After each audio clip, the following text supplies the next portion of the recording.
see the Senate and the House in 2020, we can't start working.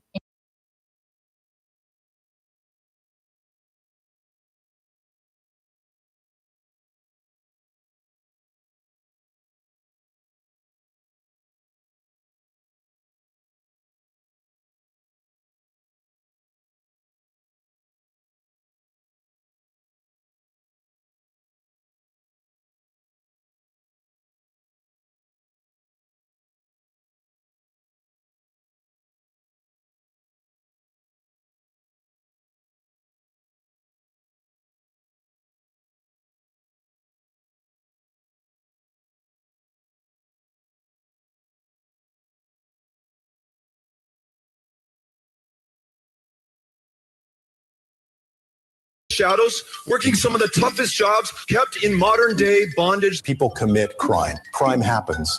I have won every single congressional district in my state, including Michelle Bachmann's. Okay? That's when you guys are supposed to cheer.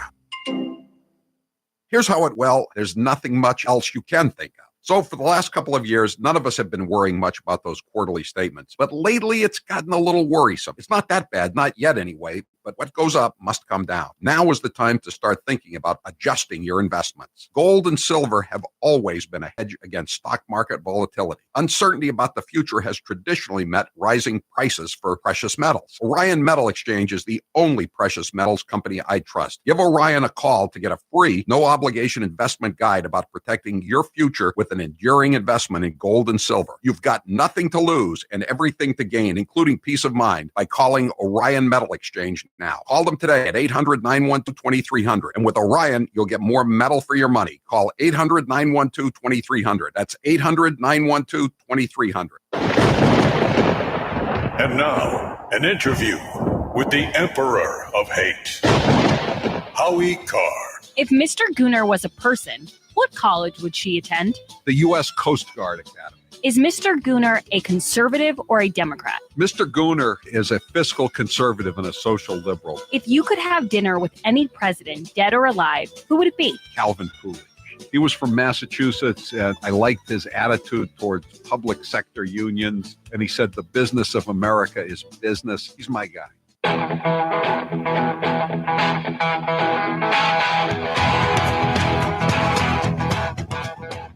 Better strap yourself in. It's time for the Howie Carr Show. We are getting new details about a possible 9/11 style commission that would scrutinize the administration's response to the coronavirus outbreak. Who knows behind this? Congressman Adam Schiff. I recognized your foul stench when I was brought on board. He announced this morning that this is an idea that he has. I have an idea. Live from the Matthews Brothers Studios. Like, why did DeSantis do what he did? Why did Georgia wait so long? It's because they were listening to President Trump. They were watching Fox News. They were listening to Rush Limbaugh, and they were following conservatives on Twitter or social media. And how do you explain this? We cannot shut down because of undue fear. We're better off not closing larger events. You don't get this disease by walking into an arena where someone else in that arena has it. Who's your captain? Howie Carr. I've had a fever. You've had a fever. But 102, 103, 103 plus. And it was like somebody was beating me like a piñata. You better watch your microaggressions, bro. It was I'm telling you, I was hallucinating. My dad was talking to me. I see dead people. You're on what? You're on day 2? You came to me in a dream. You had on a very interesting ballet outfit, and you were waving a wand, and then you spun around and you danced away. Well, that's there's a lot of metaphoric reality in that one. Your family is strange. Unchained and unstoppable. Can you explain why you're still in the race and what this path is that you see? Last I heard, people in a democracy have a right to vote for the agenda that they think can work for America. They don't like you. I don't like you. Rump swabs, hacks, and moonbats beware. It's Howie Carr. When is Chris Cuomo going to get his Presidential Medal of Freedom, or maybe the Congressional Medal of Honor? He's so courageous. He had a temperature of 102. Wow. How do you do it? And do you really want to hear about anybody else's dreams? Seriously. You know, I had a dream too. You know what? I had a dream. I dreamed I was driving into New York like I have a million times. And, you know, I was driving over a bridge and I looked down and you know what the name of the plaque on the bridge said? Tappan Zee. As it has for my entire life, Tappan Zee. Didn't say Mario Cuomo. That's the dream I want to talk about, okay? And incidentally, who was that was talking about how everybody had to go to the movies or go into the sporting events at Madison Square Garden or wherever? Was that Rush Limbaugh, or was that Mayor Bill de Blasio, formerly of Cambridge? And then, of course, there was Adam Schiff, formerly of Framingham. Again, it always comes back to Massachusetts, doesn't it? 844-500-4242. That is the toll-free number of the Howie Carr Show today, as every day. And I hope you're coping with the 30 days in the hole, as Humble Pie once sang. 30 days. If it, you know, I hope it's only 30 days in the hole here. 844-500-4242. We have a lot to get to today. We have a lot of guests. We're going to have the congressman from Wisconsin who succeeded Paul Ryan. His name is Brian Stile, and he filed legislation to claw back the $25 million that the Kennedy Center got. As well he should. It's not going to go anywhere, but I like it. I like the idea. As you know, also the bad news day is 6.6 million more people filed for unemployment this week after a little over 3 million filed last week. So there's 10 million people out of work. 10 million people in the United States out of work, not one of whom works for the University of Massachusetts, the Massachusetts Port Authority, or the shuttered courthouses in the state of Massachusetts. There's a caller late in Rush's show, just about a half hour ago, a woman, and she was saying, I don't understand this. You know, everybody I know is, worrying about their jobs, worrying about paying the rent, worried about putting food on the table, and all the public workers are just enjoying a vacation. Not the first responders, the cops, the firefighters, et cetera, or the people who work in hospitals. They're not really public sector. But the hacks, are they being laid off? When do the layoffs begin for them? And I talked to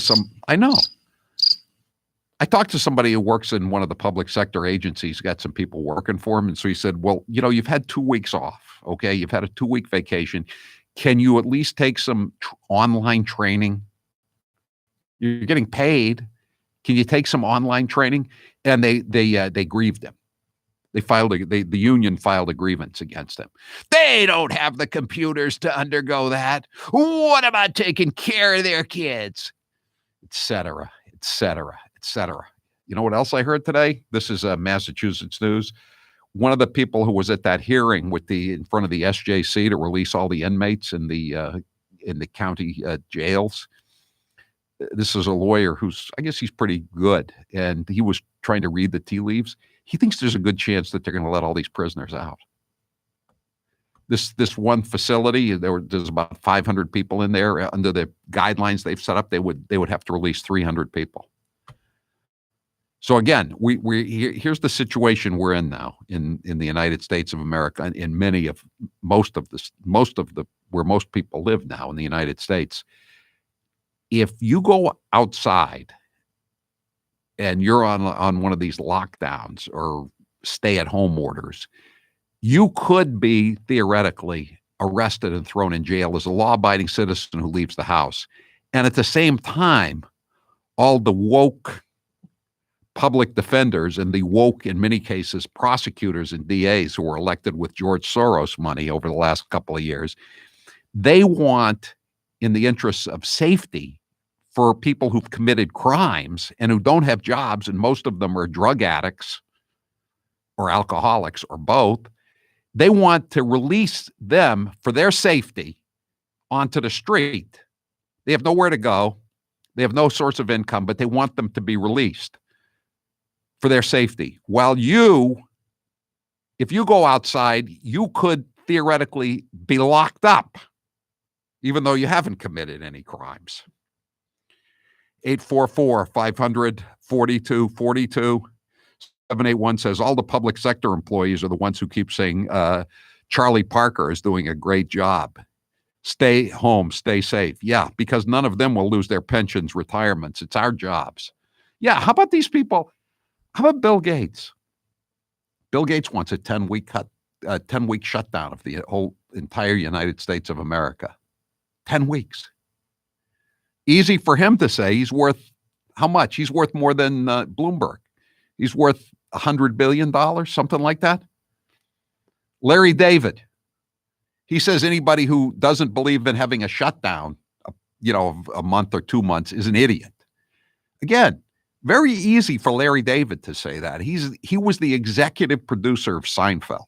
That's where the real money is in TV, executive producer, especially if you have a show like Seinfeld, where he's worth hundreds of millions of dollars. It's a little different if you're not Bill Gates or Larry David. If you live paycheck to paycheck, I thought the Democrats were concerned about people who lived paycheck to paycheck. I thought they were concerned about the working class.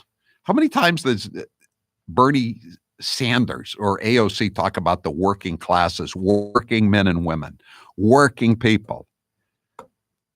But they don't seem to have too much sympathy for them losing their jobs and being cooped up in their house. 10 million unemployed now. 844-500-4242.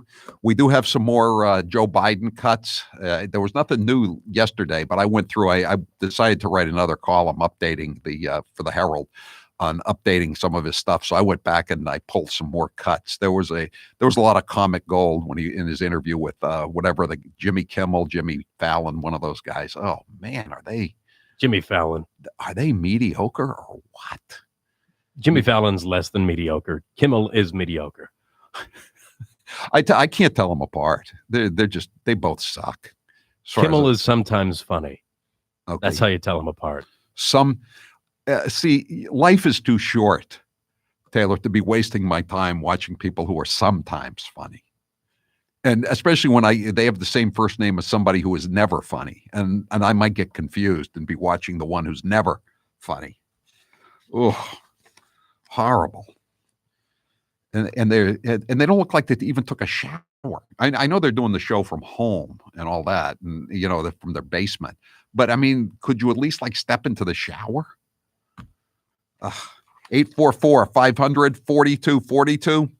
With all the uncertainty in the world, feeling safe at home has never seemed more important. It's why I want to talk to you about Simply Safe Home Security. They're longtime friends of the Howie Carr Show, and for good reason.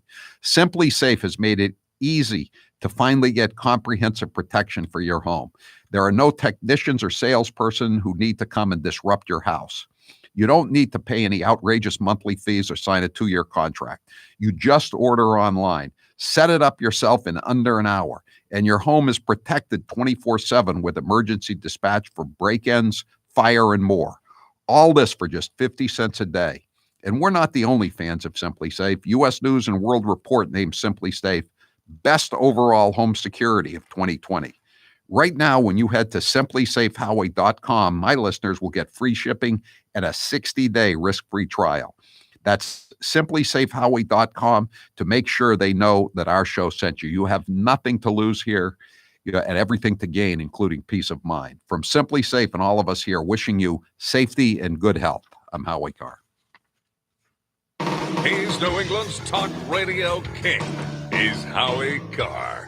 This hour of the Howie Carr Show is brought to you in part by MyCube Safe. MyCube is extending their sale for $200 off plus free shipping. Safes are needed now to store cash, ammo, and guns. Email Scott at mycubesafe.com. Only 50 available. You can call him Fat Boy, just don't call him late for dinner. He's Howie Carr. We will bring over your entire family from the third world Muslim hellhole that they live in so that they can have an all expenses paid, taxpayer funded with open bar weekend at a nice hotel in Boston, get a nice sightseeing tour, maybe take them to Fenway Park for a game so they can see their savage Muslim terrorist kinsman sentenced to death. But the president of the United States of America can't be allowed to speak before Parliament because he's such a terrible barbarian, as opposed to the dictator of Red China. And I'm going to call it Red China. Since the Dems are down on Russia, we might as well go after all the communist dictatorships that are left, right? Russia isn't even a communist dictatorship; it's just authoritarian now. But let's call it Red China. If you're in or near the financial red zone, that's 2 to 5 years from retirement. Do you know how your nest egg would fare if the market had a major correction? Does your plan have too much risk? Are you being too conservative? It's time to stress test your retirement plan. Call Kevin Frisbee at Frisbee & Associates and ask for your retirement plan stress test. It's a $500 value and it's yours at no cost. 800-989-9100. Find out where your plan is today. Maybe it's time to lock in those gains, reduce your risk, and make sure your portfolio has the diversification needed to weather the inevitable bear market. Kevin can help take the worry out of living in retirement. Call now for your no-cost or obligation retirement stress test, a $500 value. Call Kevin today, 800-989-9100. That's 800-989-9100. And catch Kevin on the Howie Carr radio program every Thursday afternoon for a market review and tips on creating the retirement of your dreams. And now, an interview with the Emperor of Hate, Howie Carr. Out of all of your books, which is your favorite title and why? I think my favorite title is Hitman because it's very effective. I thought long and hard about it. We're going to make it Boston Hitman, but then why make it Boston Hitman? Just make it Hitman. Make it a universal subject. If you could have dinner with one author, dead or alive, who would it be? I would probably have dinner with William Shakespeare. I know that's a cliche response, but he was the greatest writer in the English language, no question about it. If you won Mega Millions, would you retire completely? I used to say no, I would not retire, but yeah, I think I would retire now. If you had to leave all of your money to one charity, which would it be? The Salvation Army. I like what the Salvation Army does. I don't think they have too many highly paid executives trying to be social justice warriors.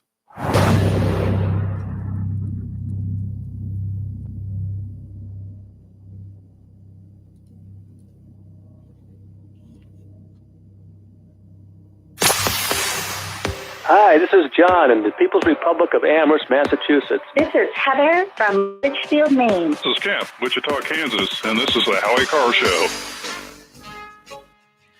Welcome to tonight's show at Home Edition Monologue. This is very exciting. Joe Biden is my guest tonight. He's actually pretty spry for 77.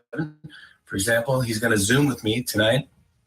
That's right. Biden's been campaigning from home, but it's a little awkward. Every day he shakes hands with his wife, Jill, and asks where she's from. Okay. Coronavirus sent the markets into a tailspin. Who knows what the future holds? In a time when nothing is certain, do what I do.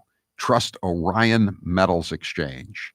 Give them a call to get a free, no-obligation investment guide about protecting your future with an enduring investment in gold and silver. Now more than ever, you need to diversify. Call them today at 1-800-912-2300. You'll get more metal for your money.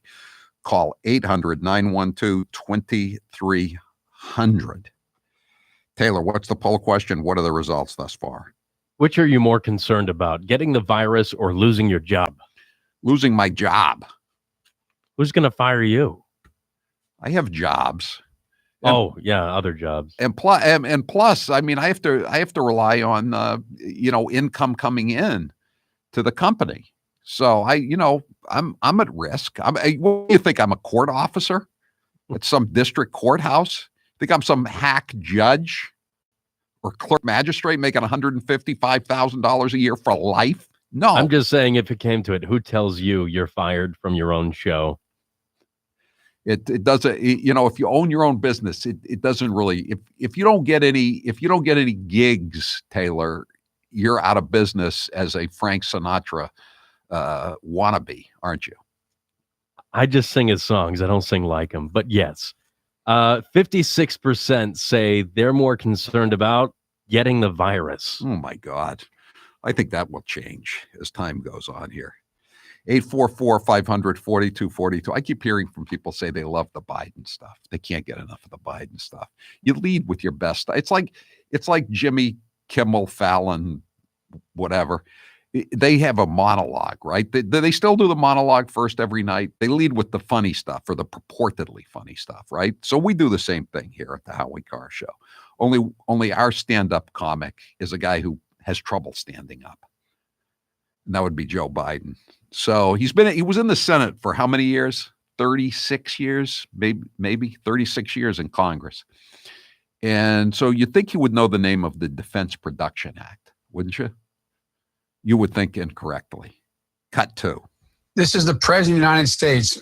Back a while ago, Jimmy, I said he should invoke what this National Defense Act that's out there, this Defense Production Act is called. Really? What's it called again, Joe? Cut 3.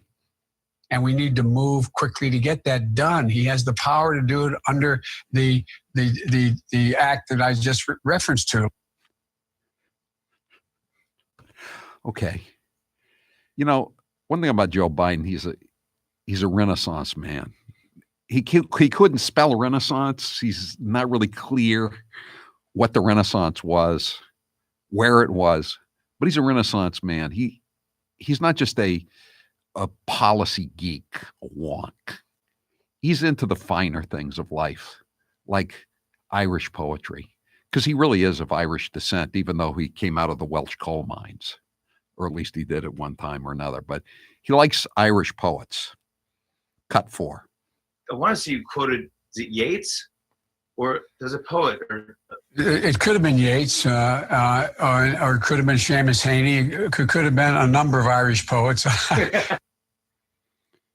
Seamus Heaney? Is he any relation to Seamus Heaney? Seamus Heaney? You know, come on. Joe, you're a professional Irishman. You should at least be able to remember the last name of these poets you've never read but claim to love. Let's try it again. Cut 5. I find a lot of solace in poetry. There's a great poem that written by Seamus Heaney, who recently passed away, an Irish poet. Recently passed away in 2013. Or that's Seamus Heaney. I don't know when Seamus Heaney died. He could have died of the virus 2 days ago. How do I know? 844-500-4242. That is the toll-free number of the Howie Carr Show. And it's important to reach out to people who are cooped up in a nursing home, like Joe is cooped up in a nursing home, just waiting every day for 4:30 when the guy in the white coat brings around the tapioca pudding, right? So you reach out to those people, right, Joe? Cut 6. I get calls from people. Would you call my mom? Would you call my uncle? Would you call? It's just people. When I started to run for office. Christopher, you're next with Howie Carr. Go ahead, Christopher. G'day, Howie. I'm calling from Poland. I managed to get out a while ago because I needed to spend time with my girlfriend. I didn't know when I could come back. Things are just so fundamentally terrible here, and I think that this is just going to be a depression because people wanted to overreact, get all these people to lose their jobs, and now we're all going to suffer for it. I agree. Where are you calling from, Christopher? Poland. So I Cambridge in early March because my girlfriend lives in Krakow. Yeah. And I decided that if I didn't go soon, I'd have to come 6 months later. So I got out. I'm with her now. So we're living in an apartment with her sister and her sister's fiance. Her parents are now out of work. They're nearing retirement age. These are people who lived through communism and now they've got to face this. I've got to support them, which I'm happy to do because I have the means to do it. But there are just so many people around the world. I called my grandmother in Australia yesterday. She's 82. She lives in a retirement village. They're all cooped up inside. They can't do anything. They cancelled grocery deliveries for a lot of them. It's just so bad. And I'm not saying that it's bad when people die from coronavirus, but you're going to have 100 times more people suffer than will die from the disease because of the way they're managing it. Yeah, it just, someone just texted me, Christopher, and I admit I thought of it too. What happens when this coronavirus comes back in the fall? Is the whole country going to shut down again? Is the new normal? You shut down when you get a virus? We never shut down for the Spanish flu. We never shut down for the swine flu or Ebola. I'm Howie Carr. Every 4 years, we as a nation agree to suspend disbelief and accept at face value the word of people who are both strangers to us and to the truth. We call this quadrennial descent into self-delusion the presidential election cycle, and we here at Matthews Brothers have lived through 41 of them over the past 166 years. Now, while we expect our trusted politicians to look us in the eyes and lie to us about their past behavior and future performance, we're less tolerant about performance claims when it comes to important stuff like medicine or windows. Unfortunately, stretching the truth is not limited to those seeking public office. We see it in the home improvement industry as well. In a desperate effort to make a sale, some companies will exaggerate, distort, hyperbolize, and otherwise try to mislead the public. That's why we here at Matthews Brothers love the interwebs and all the data they contain. We believe that the more accurate information a consumer has, the better equipped they are to make a choice, whether it's a window or even a president. You can learn more about the amazing performance of our authentic, wicked awesome Maine-made products, but only at Better Lumberyards and Window Professionals or on the web at MatthewsBrothers.com. Matthews Brothers with one T, America's oldest window manufacturer. Joe Biden might be running for president in 2020, so we should play some of his greatest hits. Barack and I finally reduced the disparity in sentencing, which we've been fighting to eliminate, in crack cocaine versus powder cocaine. Correct. It was a big mistake when it was made. We thought we were told by the experts that crack, you never go back. You cannot go to a 7-Eleven or a Dunkin' Donuts unless you have a slight Indian accent. If you want to protect yourself, get a double-barrel shotgun. If there's ever a problem, just walk out on the balcony, put that double-barrel shotgun, and fire 2 blasts. They're going to put you all back in chains. Give me a break. That's a bunch of malarkey. The 3-letter word, jobs. J-O-B-S, jobs. One man stands ready to deliver change we desperately need. A man I'm proud to call my friend. A man who will be the next president of the United States, Barack America. Here's how it works with my retirement accounts, and I'll bet yours too. If you're 401 years, none of us have been worrying much about those quarterly statements. But lately, it's gotten a little worrisome. It's not that bad, not yet anyway, but what goes up must come down. Now is the time to start thinking about adjusting your investments. Gold and silver have always been a hedge against stock market volatility. Uncertainty about the future has traditionally met rising prices for precious metals. Orion Metal Exchange is the only precious metals company I trust. Give Orion a call to get a free, no obligation investment guide about protecting your future with an enduring investment in gold and silver. You've got nothing to lose and everything to gain, including peace of mind, by calling Orion Metal Exchange now. Call them today at 800-912-2300. And with Orion, you'll get more metal for your money. Call 800-912-2300. That's 800-912-2300.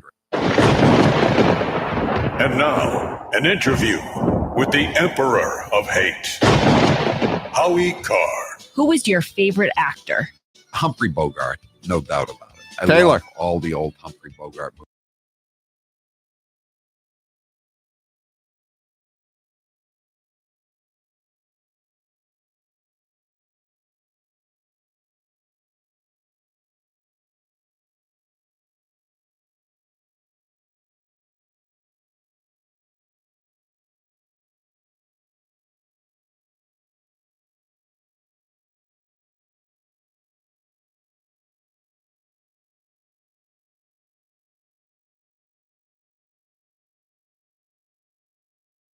Coffee or tea? Coffee, obviously. Winter or summer? Summer. Good Lord. Why would you want winter? It's cold and it's dark.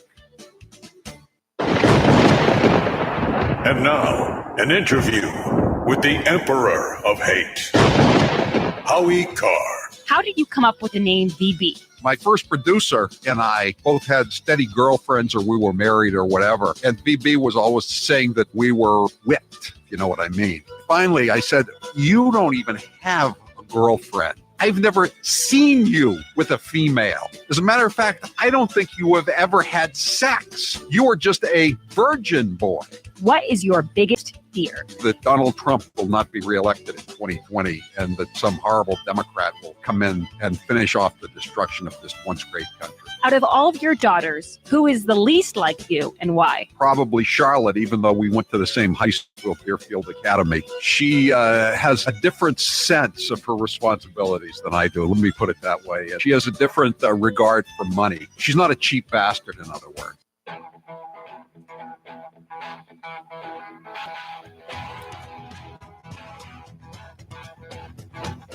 Live from the Matthews Brothers Studios. Seamus Heaney. You know, there's only one Heaney that I can remember in fact or fiction.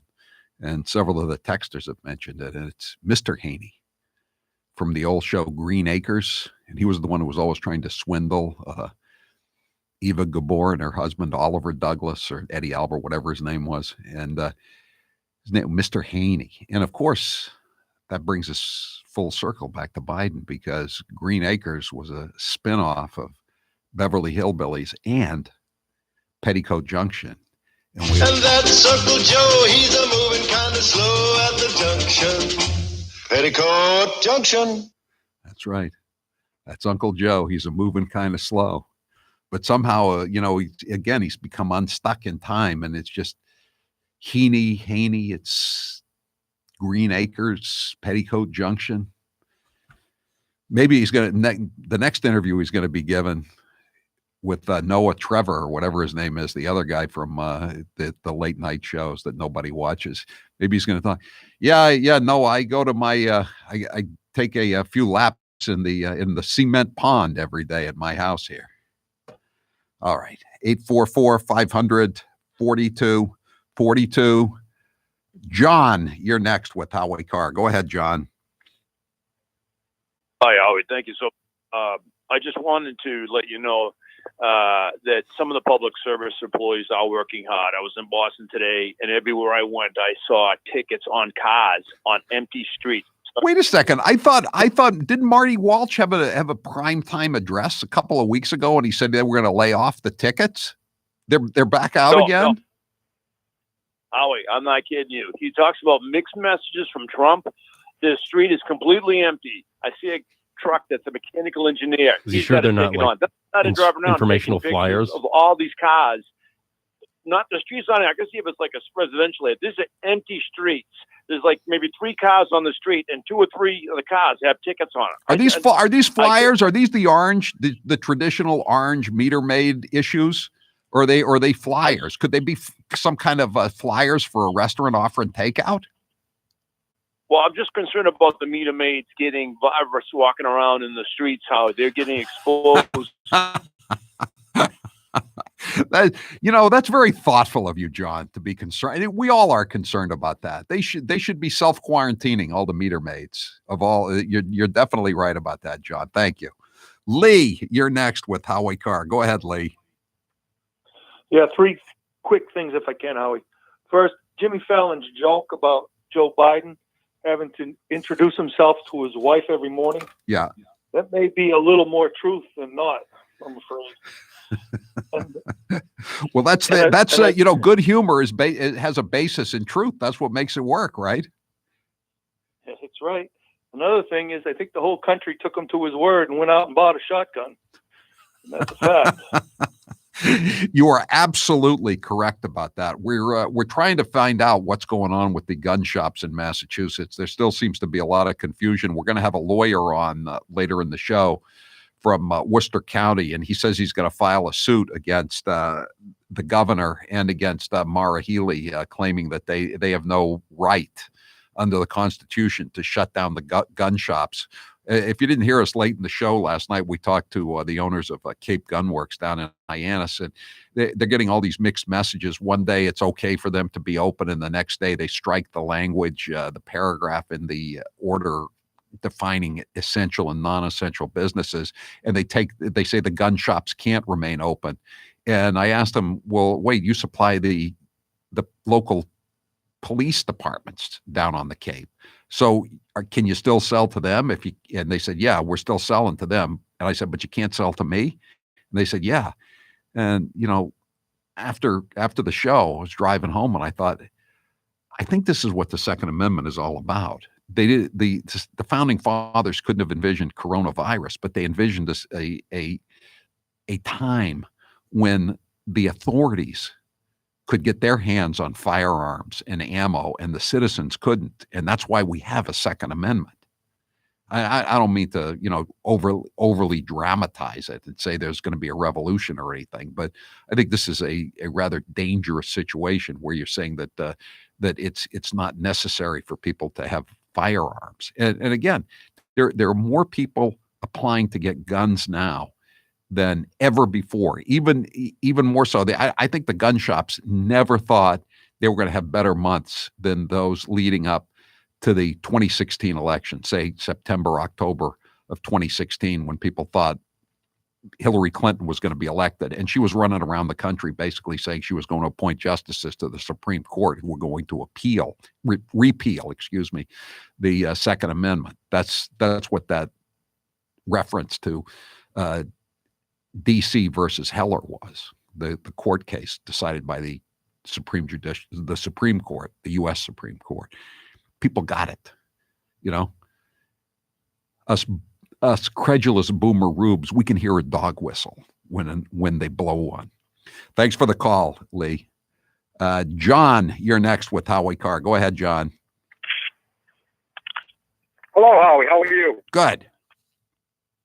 Listen, Howie, I can't believe, you are a sharp guy, and you haven't exposed what's really going on here yet. I'm hoping you will.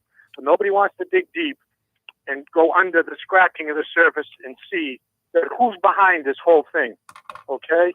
In the Herald this week, we had two reports, one from the World Bank, one from the Federal Reserve Bank, which a lot of people think is still part of our government. I'm sure you can explain to them after that it's not. Now, what I'm saying is the people behind this are the globalists, the one world government. They've tried everything they can to get rid of Donald Trump. I know, they're saying flat out, we're all socialists now, and that this proves that money is no object, that we can just print more money if we have a problem like this. Yeah, but the problem is if we print this money, we're going to get inflation. There's no two ways about it. And we had a vibrant economy, and it really made me sad. It's made me sad the last couple of days to hear Trump at his press conferences referring to the economy as being the greatest in American history in the past tense. Like, even if this ended tomorrow, it would take months, if not longer, to get the economy back to where it was. Just my own little business here. We were looking at the best numbers we'd ever had. The show was packed with ads. But, it took so long to build it up and to get through the malaise of the Obama-Biden years, or the O'Biden-Obama years, as he calls it. And now we're plunged back into this. It's very depressing. I don't know, John. I don't know how great a conspiracy that I buy into, or which conspiracy theory I think is most likely, or if it's just bad luck. Human existence is a enterprise fraught with peril, and we're just down on one of those downhill slides. 844-500-4242. Thanks for the call, John. Ronnie, you're next with Howie Carr. Go ahead, Ronnie. Hey, thank you for taking the call, Howie. On a lighter note, one of the silver linings I've found in staying at home is how much I've delighted in seeing these late night talk show hosts exposed, because without their army of writers and support staff, they are suffering through these home broadcasts. It is so cringeworthy bad. And the way they've been exposed for the unfunny, uncreative zeros when they're forced to rely on their own ideas and personality in real time. It's been amazing how bad all of them Ronnie, are.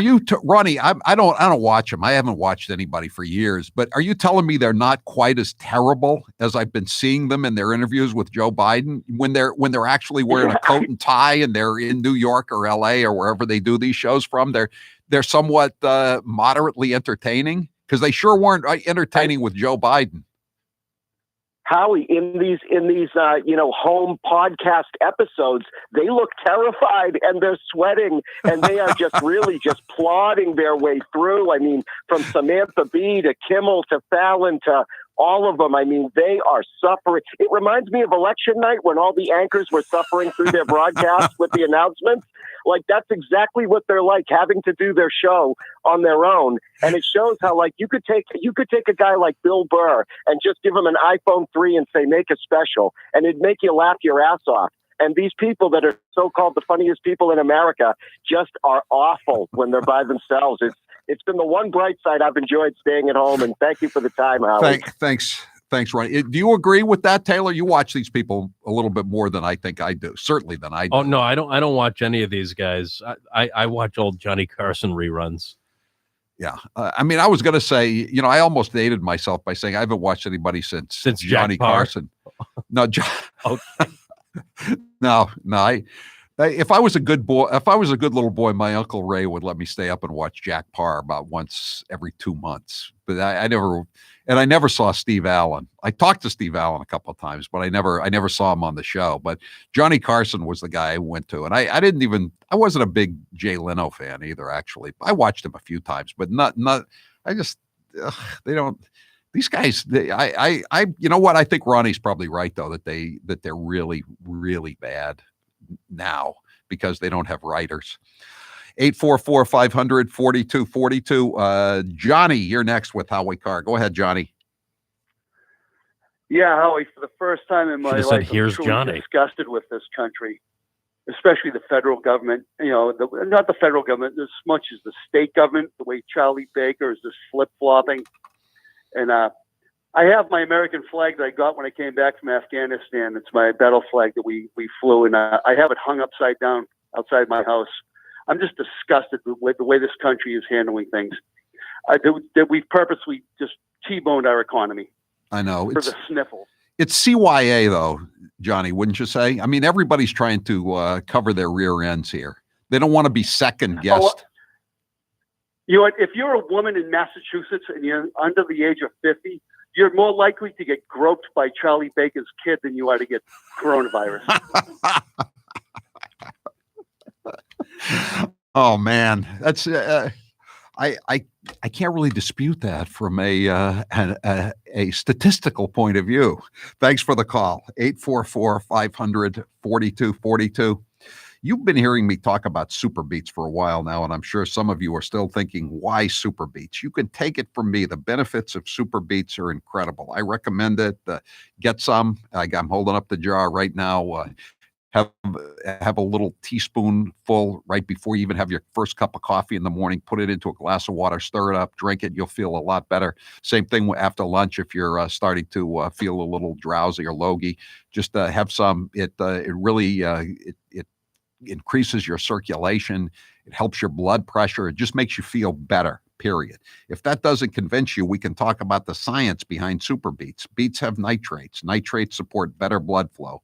Better blood flow equals better energy and efficiency throughout the body, and even supports healthy blood pressure. But SuperBeets does so much more than eating regular beets and is unparalleled compared to other beet powders. Just one scoop of SuperBeets has the nitric oxide equivalent of 3 whole beets. And the science team behind SuperBeets has conducted 11 clinical trials and was even given the Science Award by the Nutrition Business Journal. This level of research is unheard of in the nutrition category. These are the reasons why I love SuperBeets and why it's worked for me. To try SuperBeets risk-free for 90 days, visit www.superbeetsradio.com/Howie and get a free 30-day supply, free shipping, and free nitric oxide strips to test your nitric oxide levels with your first purchase. www.superbeetsradio.com/Howie. That's www.superbeetsradio.com/Howie. I'm Howie Carr. You're tuned into the Howie Carr Radio Network. This hour of the Howie Carr Show is brought to you in part by IPL and Skin Wellness of Dover, New Hampshire. For all of your permanent hair removal, skin irregularity, and enhancement treatments by certified estheticians, go to IPLandskinwellness.com. And now, 1 minute of Nancy Pelosi. It is a bill that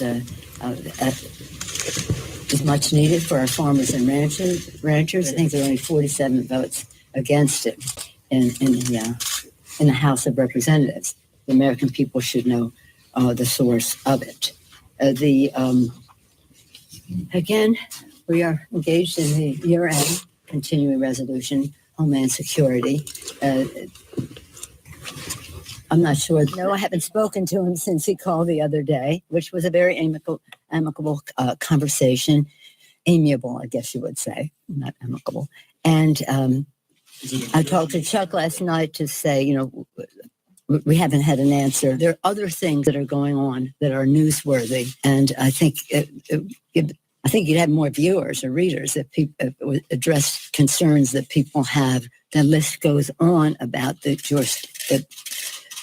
Campers, have you thought of upgrading your RV or camper this year? This is Howie Carr. Right now at Cold Springs RV, you can shop great preseason deals on a brand new 2020 camper. Go see the latest in pop-ups, travel trailers, fifth wheels, toy haulers, and motorhomes. Cold Springs RV is your one-stop shop with over 200 acres of all things camping. It started with a camp resort, then came the RV center and superstore. Now they have the region's largest state-of-the-art service center and auto body shop. That makes Cold Springs your destination for all things camping. Remember, at Cold Springs RV, the doors are always open so you can freely browse. So go check out the latest 2020 models and see for yourself. If you're looking for a pre-owned RV, you'll also find one of the largest selections in New England. Don't miss the year's best selection and early bird savings at Cold Springs RV, and tell them Howie sent you. Cold Springs RV, Route 114 in Ware, New Hampshire. Online at coldspringsrv.com.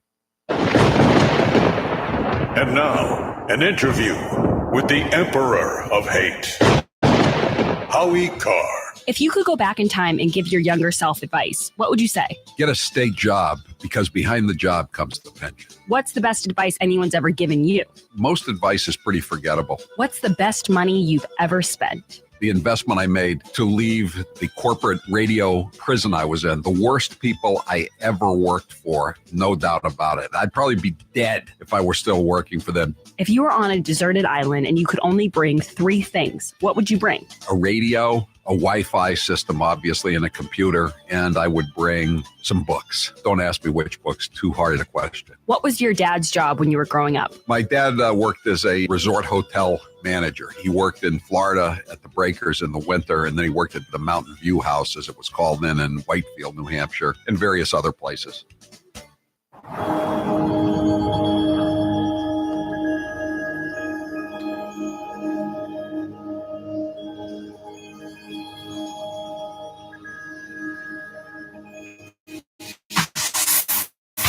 Hi, this is Cindy from Osterville, Massachusetts. This is Brett Rock from Dunstable, Massachusetts. This is Amy in Lisbon Falls, Maine, and this is the Howie Carr Show.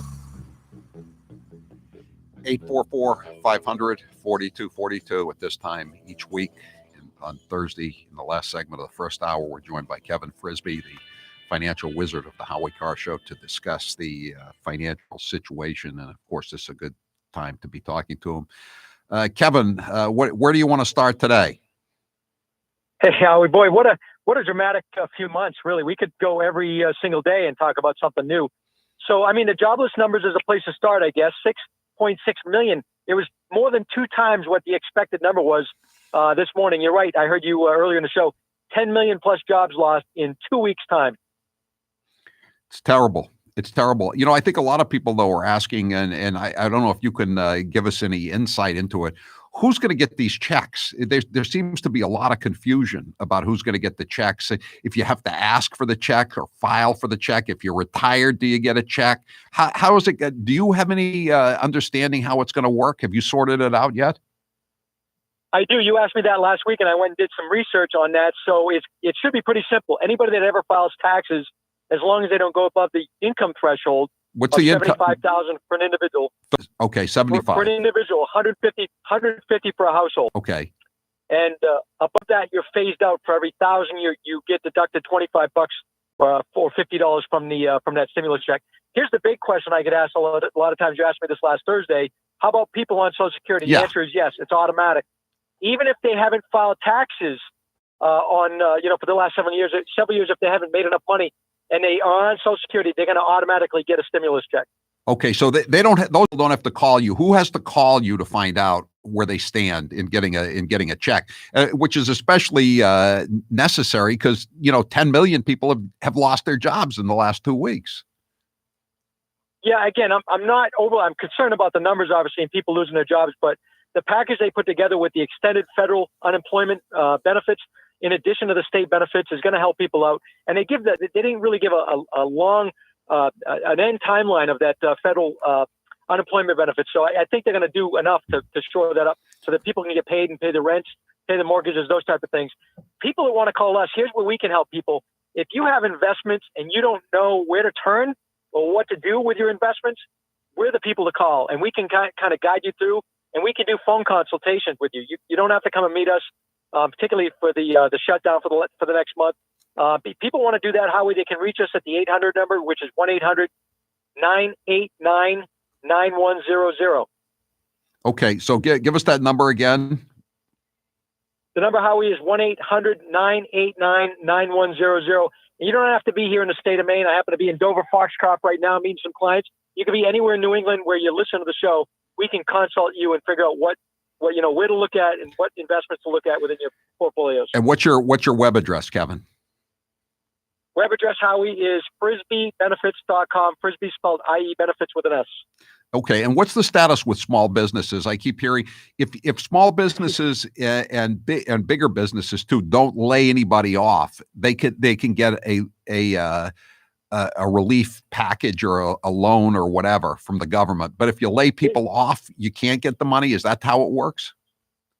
That's what it sounds like. And I read it as this: if you have a small business, they want to keep employees on the payroll, so you actually can go apply for a loan that can be forgiven as long as you don't lay those people off. If you've laid people off already, you can also go apply for that loan and then bring them back as employees and still have that forgiven and not have to pay that loan back. And how much is the loan up to? 100,000, right?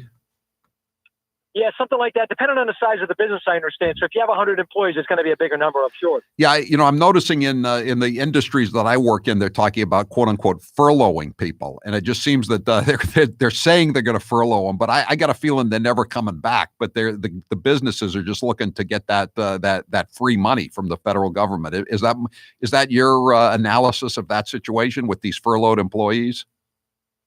That sounds exactly like what you just said, Howie. I mean, they're going to look for free money from the government and then never hire those people back. The issue is people, we assume we get over this by the end of April. What happens if, people don't go back out shopping right away? Right. It takes time. It took time to come back from 9/11. Okay, what's the number one more time? Give us the number. 1-800-989-9100, Howie. I'm Howie Carr. Hey guys, it's Grace. Howie is always giving me great advice. Never speak when you cannot. Always get the deposit money on empty cans. But the best advice he ever gave me was to call the car guys to get my first used car. I had tried to go to dealerships in the past, but just ended up feeling intimidated. But Bill Papa George from the car guys was the perfect solution. He got me the greatest car at the greatest price. Call the car guys today at 800-300-4600. I promise you won't be disappointed. That's 800-300-4600. Tell them Grace sent you. I'm with Dr. Mary Clifton from Boomer Naturals. Dr. Mary, what is the main difference between CB5 and CBD? CB5 actually stimulates all the same receptors in the body that the CBD does, but it doesn't have any CBD in it. In this crazy time that we're in, it is so important to bolster your immune system. Go to HowieCarrShow.com and click on the Boomer Naturals banner to get a very special deal that's only running now. Use code word Howie on the Boomer Naturals website. And now, an interview with the Emperor of Hate, Howie Carr. Would you say you're more like your mom or your dad? No, I don't think I ended up being like either of them, now that I think about it. My mother worked hard, but she never really learned how to make a lot of money. And my father didn't work so hard, but he had a good personality. He was good with people. He was better than me with people. That's what I'm saying. I'm not like either one of them, I don't think. Did you have any siblings? Yes, I have a brother, a younger brother. What was your favorite subject in school? Well, all kinds of history. I loved all kinds of history. If you could have 3 houses besides the ones you already have, anywhere in the world, where would they be? I wouldn't mind having another house in Palm Beach on Clark Avenue. Maybe a place in southern Maine. I don't need a third place. Didn't you already have a house in Maine? I did. It was on an island. It was not a good fit for the mailroom manager. I've heard the house was haunted. Is that true? Yes. And, my wife didn't really care that much for my relatives. Are we starting to feel bad for Joe Biden? Sorta. Are we going to play his gaffes anyway? Of course. My name's Joe Biden. I'm a Democratic candidate for the United States Senate. Now we need to stand behind Jamie Harrison, the next president, next senator. I'm looking forward to appointing the first African-American woman to the United States Senate. Just like here in California, here in Nevada. Back in the spring, late fall, late spring, late winter, early fall.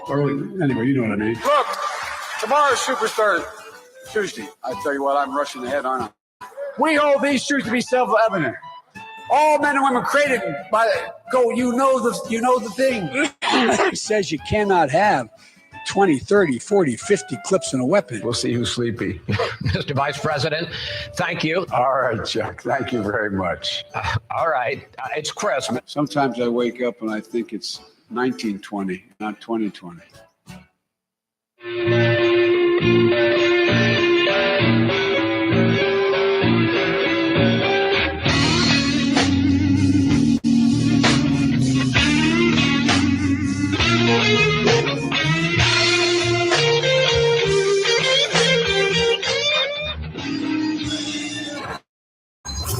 You're listening to the Howie Carr Show.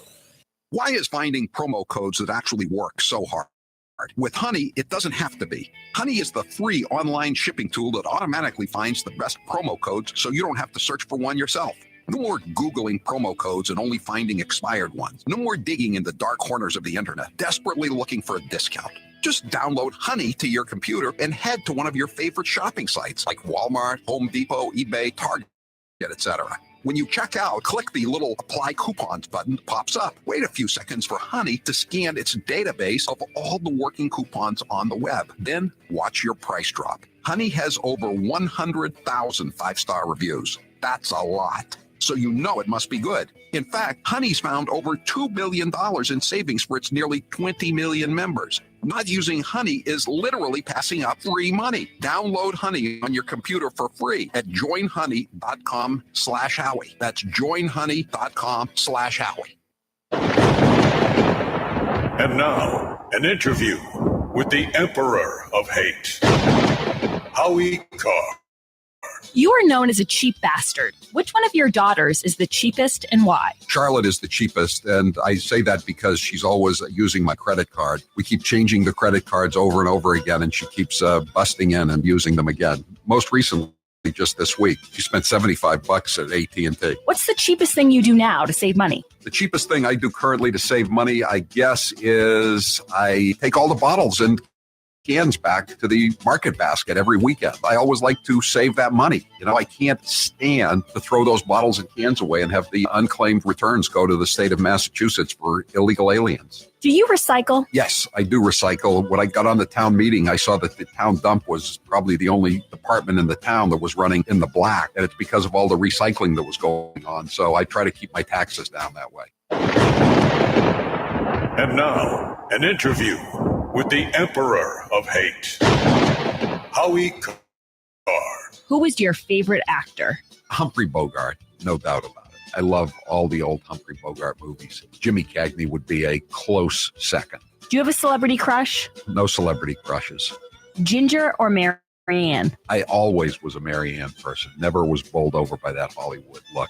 Plus, Ginger was in more revealing attire, scantily clad. Salty or sweet? Neither, but if I have to pick, I'll go with sweet. Movies or TV? TV. McDonald's or Burger King? McDonald's, although I'd prefer Five Guys. Facebook or Twitter? Definitely Twitter. I hate Facebook.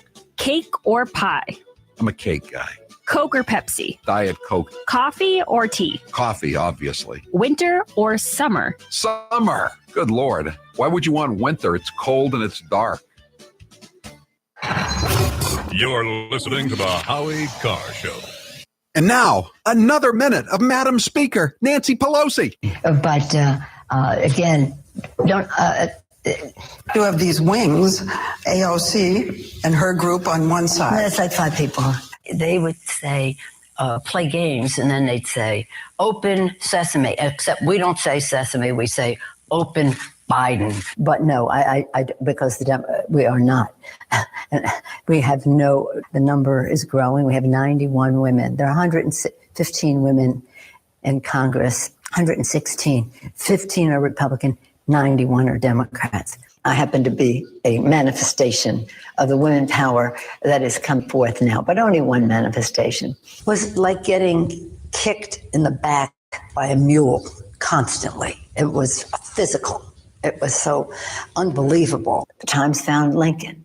Not to be presumptuous to put ourselves in those categories, but the Times have found us. Here's how it works with my retirement accounts, and I'll bet yours too. If your 401k, your SEP, your IRA, whatever, is going up, you probably don't think very much about it, right? But if it's going down, well, there's nothing much else you can think of. So for the last couple of years, none of us have been worrying much about those quarterly statements. But lately, it's gotten a little worrisome. It's not that bad, not yet anyway, but what goes up must come down. Now is the time to start thinking about adjusting your investments. Gold and silver have always been a hedge against stock market volatility. Uncertainty about the future has traditionally met rising prices for precious metals. Orion Metal Exchange is the only precious metals company I trust. Give Orion a call to get a free, no-obligation investment guide about protecting your future with an enduring investment in gold and silver. You've got nothing to lose and everything to gain, including peace of mind, by calling Orion Metal Exchange now. Call them today at 800-912-2300. And with Orion, you'll get more metal for your money. Call 800-912-2300. That's 800-912-2300. And now, an interview with the Emperor of Hate, Howie Carr. Can you remember any time in your life when you were starstruck? One time I saw Peter Vesey, the NBA columnist for the New York Post. He was in the Herald sports department. I really liked his column, so I went up and introduced myself to him. Then one time there was Cousin Brucey from WABC, and I used to listen to him driving back and forth between Chapel Hill and Deerfield when I was in college. Everybody on the East Coast listened to him. I couldn't believe that I was in the presence of Cousin Brucey. Do you ever play bridge anymore? No, I haven't played bridge in a very long time. Nobody I know plays bridge. I think my bridge days are behind me. Do you think you'd still be good at it?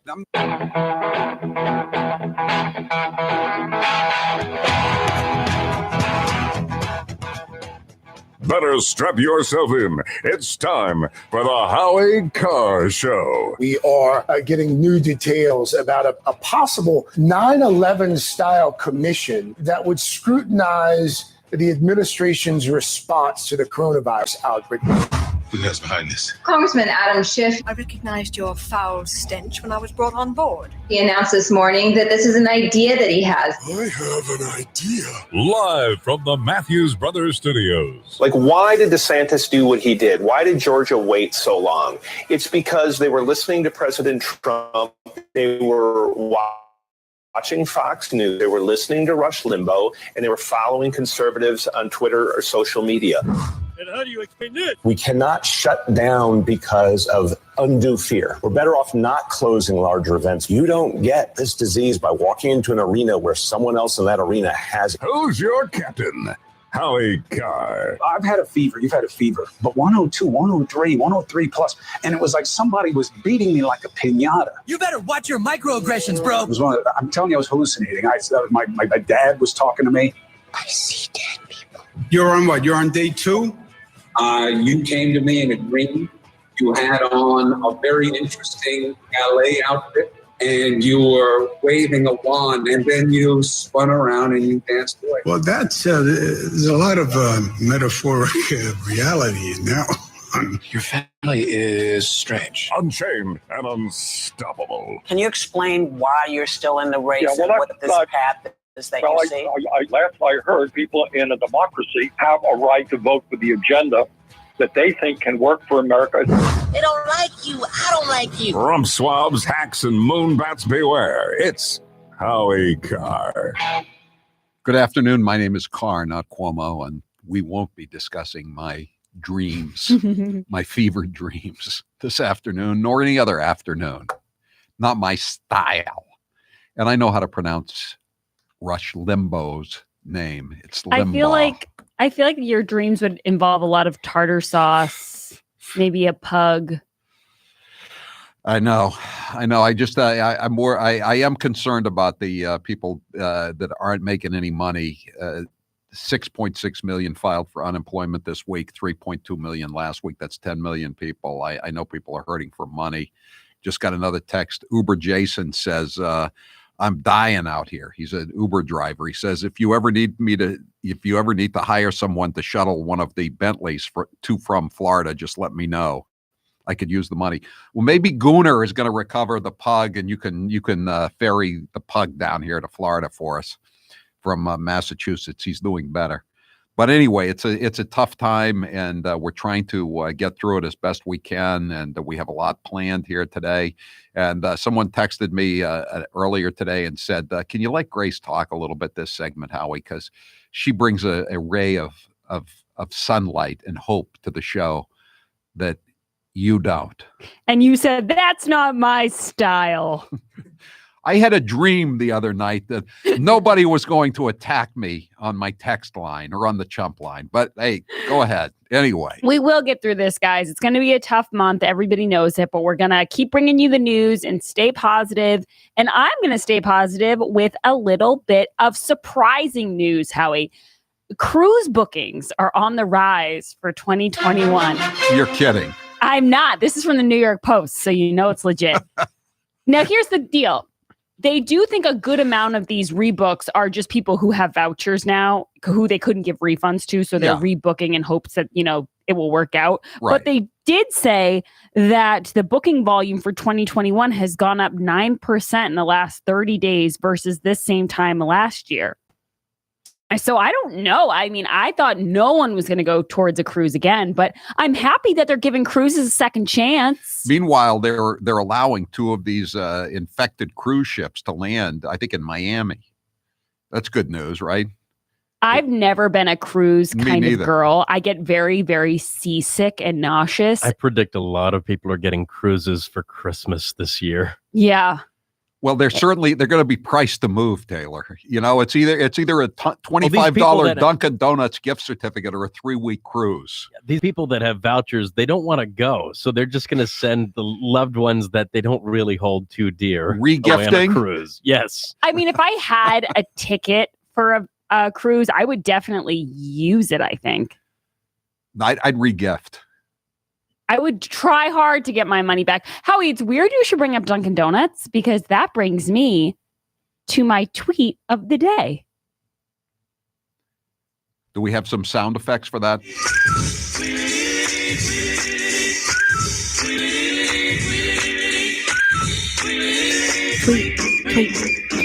Tweet. So this tweet combines all sorts of my favorite things, and it's very good news. I don't know, Howie, if you ever go to Dunkin' Donuts in Florida. Yes, up on the Dixie Highway. But they are extending their free Donut Friday program. They had it during March, and now they just feel as though it's not a good time to take it away from people.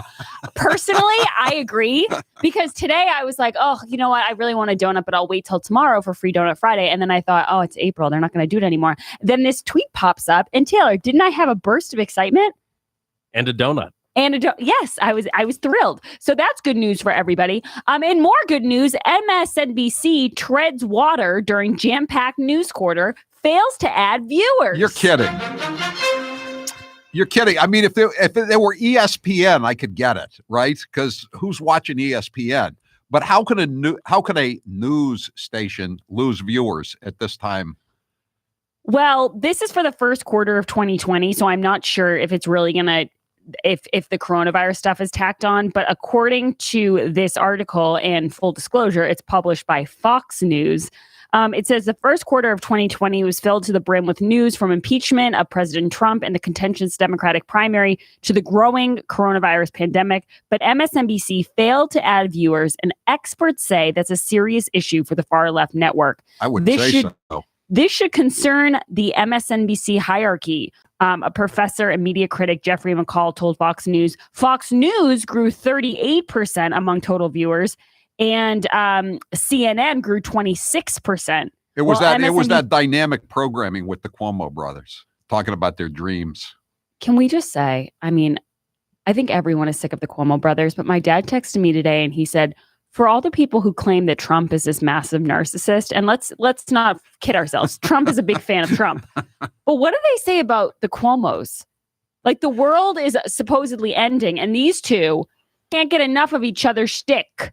Like, they think they're so funny. And Mom told me that your sauce ain't no good and you don't make the meatballs like Dad taught us to. I'm cringing. I have such secondhand embarrassment. I wish Grace, they would stop. Grace is trying to put together a package with me and Taylor and everybody and the mailroom manager saying, what do you want to see? Old movies, for instance. You're stuck at home and there's not really much to watch on TV if you don't want to watch the plague. There's no sports. And, Grace, I was thinking about what I'm going to put in mine. And, the last thing I would ever want to watch again would be Smothers Brothers reruns talking about how Mom loved you best. Yeah, and that's what the Cuomos are doing. They're doing Smothers Brothers, only not as funny. And the scary thing is how little it takes to entertain the TDS people, because they're all like, this is what America needs right now. This is hilarious. Are you guys loving this? Andrew Cuomo's so cute. I'm like, y'all, you guys need to get a grip, because you're clearly cracking from this coronavirus stuff if you think these two are entertaining and charismatic. They're not. But if I had to choose one or the other, I would choose Andrew Cuomo. I cannot stand Chris Cuomo. I think they're funnier than Jimmy Fallon. No, I think Jimmy Fallon's okay. He's not that bad.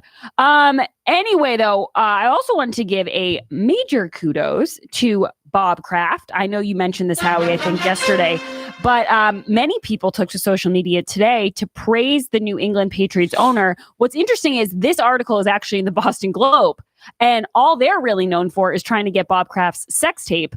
Right. Yeah, from Jupiter, from the Orchids of Asia massage parlor, and they were going after Bob Kraft big time because the Boston Globe also owns the Boston Red Sox, and the Red Sox are very bitter, obviously, that they've been displaced or were displaced. I don't know what the situation is now. They're both kind of also ran teams, but they were displaced in the hearts of New England by the Patriots. The Red Sox lost their premier. I can't imagine why the Red Sox were bested by gorgeous Tom Brady and his amazing victories and just the dynamic football players. I have no idea why people didn't want to watch 15 hours of baseball a night with cheaters. Cheating.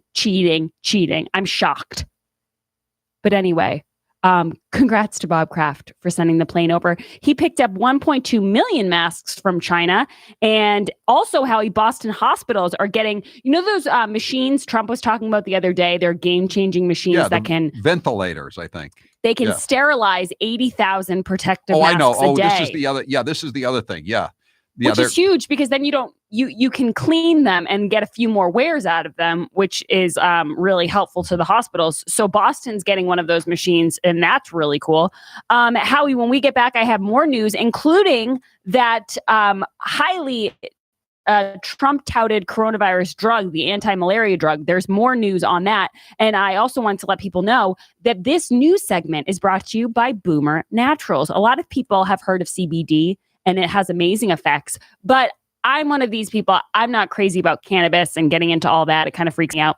So what's better is this is CB5. It has all of the great attributes of CBD, but without the cannabis element. And so you can try it. It has a lot of good plant extract. You'll feel good. It'll boost your immune system. Go to HowieCarr.com. Click on the big Boomer Naturals banner. But then, Howie, I want to remind people, once you click on the banner, make sure you enter code word Howie to get all the special deals they're offering. You have to enter code word Howie because this is just for our listeners. So HowieCarr.com, click on the banner, and then don't forget the code word Howie. You know what I love about these anti-malarial drugs is when the all these doctors from all over the place, all different specialties, disciplines, Republicans, Democrats, they're all saying that these drugs seem to be working, these anti-malarial drugs. And all the TDS analysts on the network, this is just anecdotal. Well, so what if it worked for 50 people? You know, if I'm sick with this thing and someone tells me it's anecdotal, but it's worked for 50 people, I say, I want to be number 51, right? No, you say, I want to be part of that anecdote. I want that to be my bedtime story tonight. Give me a prescription for that. No, but Howie, it is amazing because we always say, how far will the TDS people go? What can we make them hate? And also what can we make them love? They love, terrorists like Baghdadi. They love China now. They're so deranged that they love everything, anything opposite of what Trump does. So now, because they attribute this medication with Donald Trump, now they're going to start pushing away effective medicine. This is where we're at. It's insane. And actually, how the story I'm going to read when we get back is about the Michigan governor who banned it, and now she's coming back around saying, well, maybe we should have this Gretchen medicine Whitmer, here. or as President Trump calls her, Half Whitmer. Right. A great nickname, and I couldn't agree more. I'm Howie Carr. You're listening to the Howie Carr Radio Network. This hour of the Howie Carr Show is brought to you in part by MyCube Safe. MyCube is extending their sale for $200 off plus free shipping. Safes are needed now to store cash, ammo, and guns. Email scott@mycubesafe.com. Only 50 available. Why is finding promo codes that actually work so hard? With Honey, it doesn't have to be. Honey is the free online shipping tool that automatically finds the best promo codes so you don't have to search for one yourself. No more Googling promo codes and only finding expired ones. No more digging in the dark corners of the internet, desperately looking for a discount. Just download Honey to your computer and head to one of your favorite shopping sites like Walmart, Home Depot, eBay, Target, etc. When you check out, click the little Apply Coupons button that pops up. Wait a few seconds for Honey to scan its database of all the working coupons on the web. Then watch your price drop. Honey has over 100,000 five-star reviews. That's a lot. So you know it must be good. In fact, Honey's found over $2 billion in savings for its nearly 20 million members. Not using Honey is literally passing up free money. Download Honey on your computer for free at joinhoney.com/Howie. That's joinhoney.com/Howie. He's the co-sponsor of the Green New Deal, so what better time to play some of his greatest hits? Ladies and gentlemen, it's Mr. Frosty. This is going to be a mission to save all of creation. If you want to ignore that these changes are taking place and that they're having a dramatic impact, then you are in the right place. Do you know what the winters were like at Plymouth Rock? Do you know what the winters were like at Plymouth Rock, Senator? Well, here is the thing.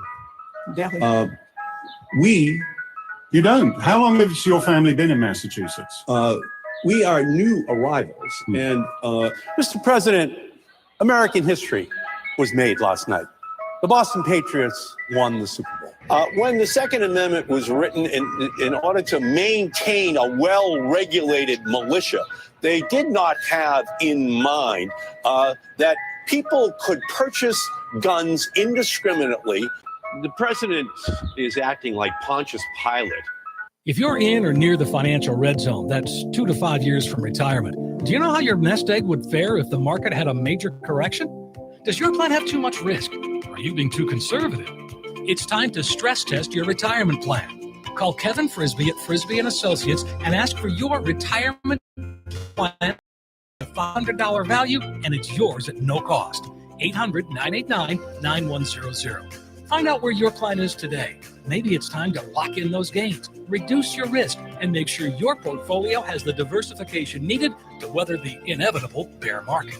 Kevin can help take the worry out of living in retirement. Call now for your no-cost or obligation retirement stress test of $500 value.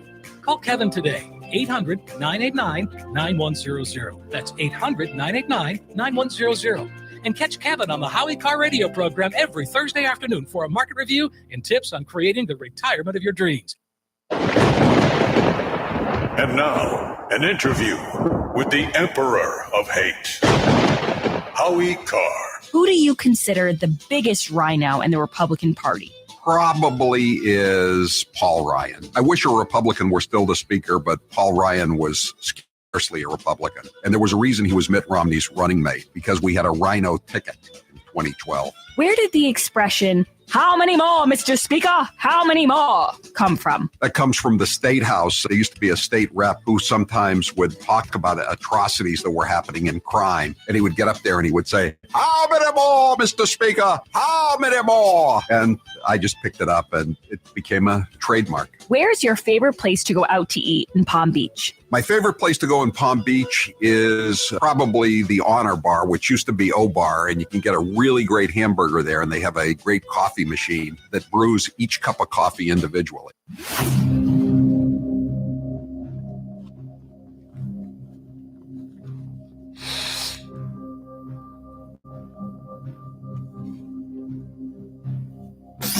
This is Kevin from Brockton. This is Karen from Boiling Springs, South Carolina. This is Officer Mark calling from beautiful Stratford County, New Hampshire. And this is the Howie Carr Show.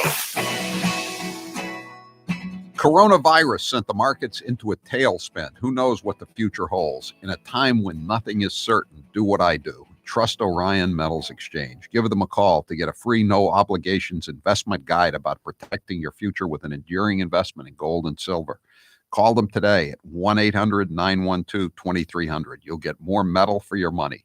Call 800-912-2300. Taylor, what's the poll question? What are the results thus far?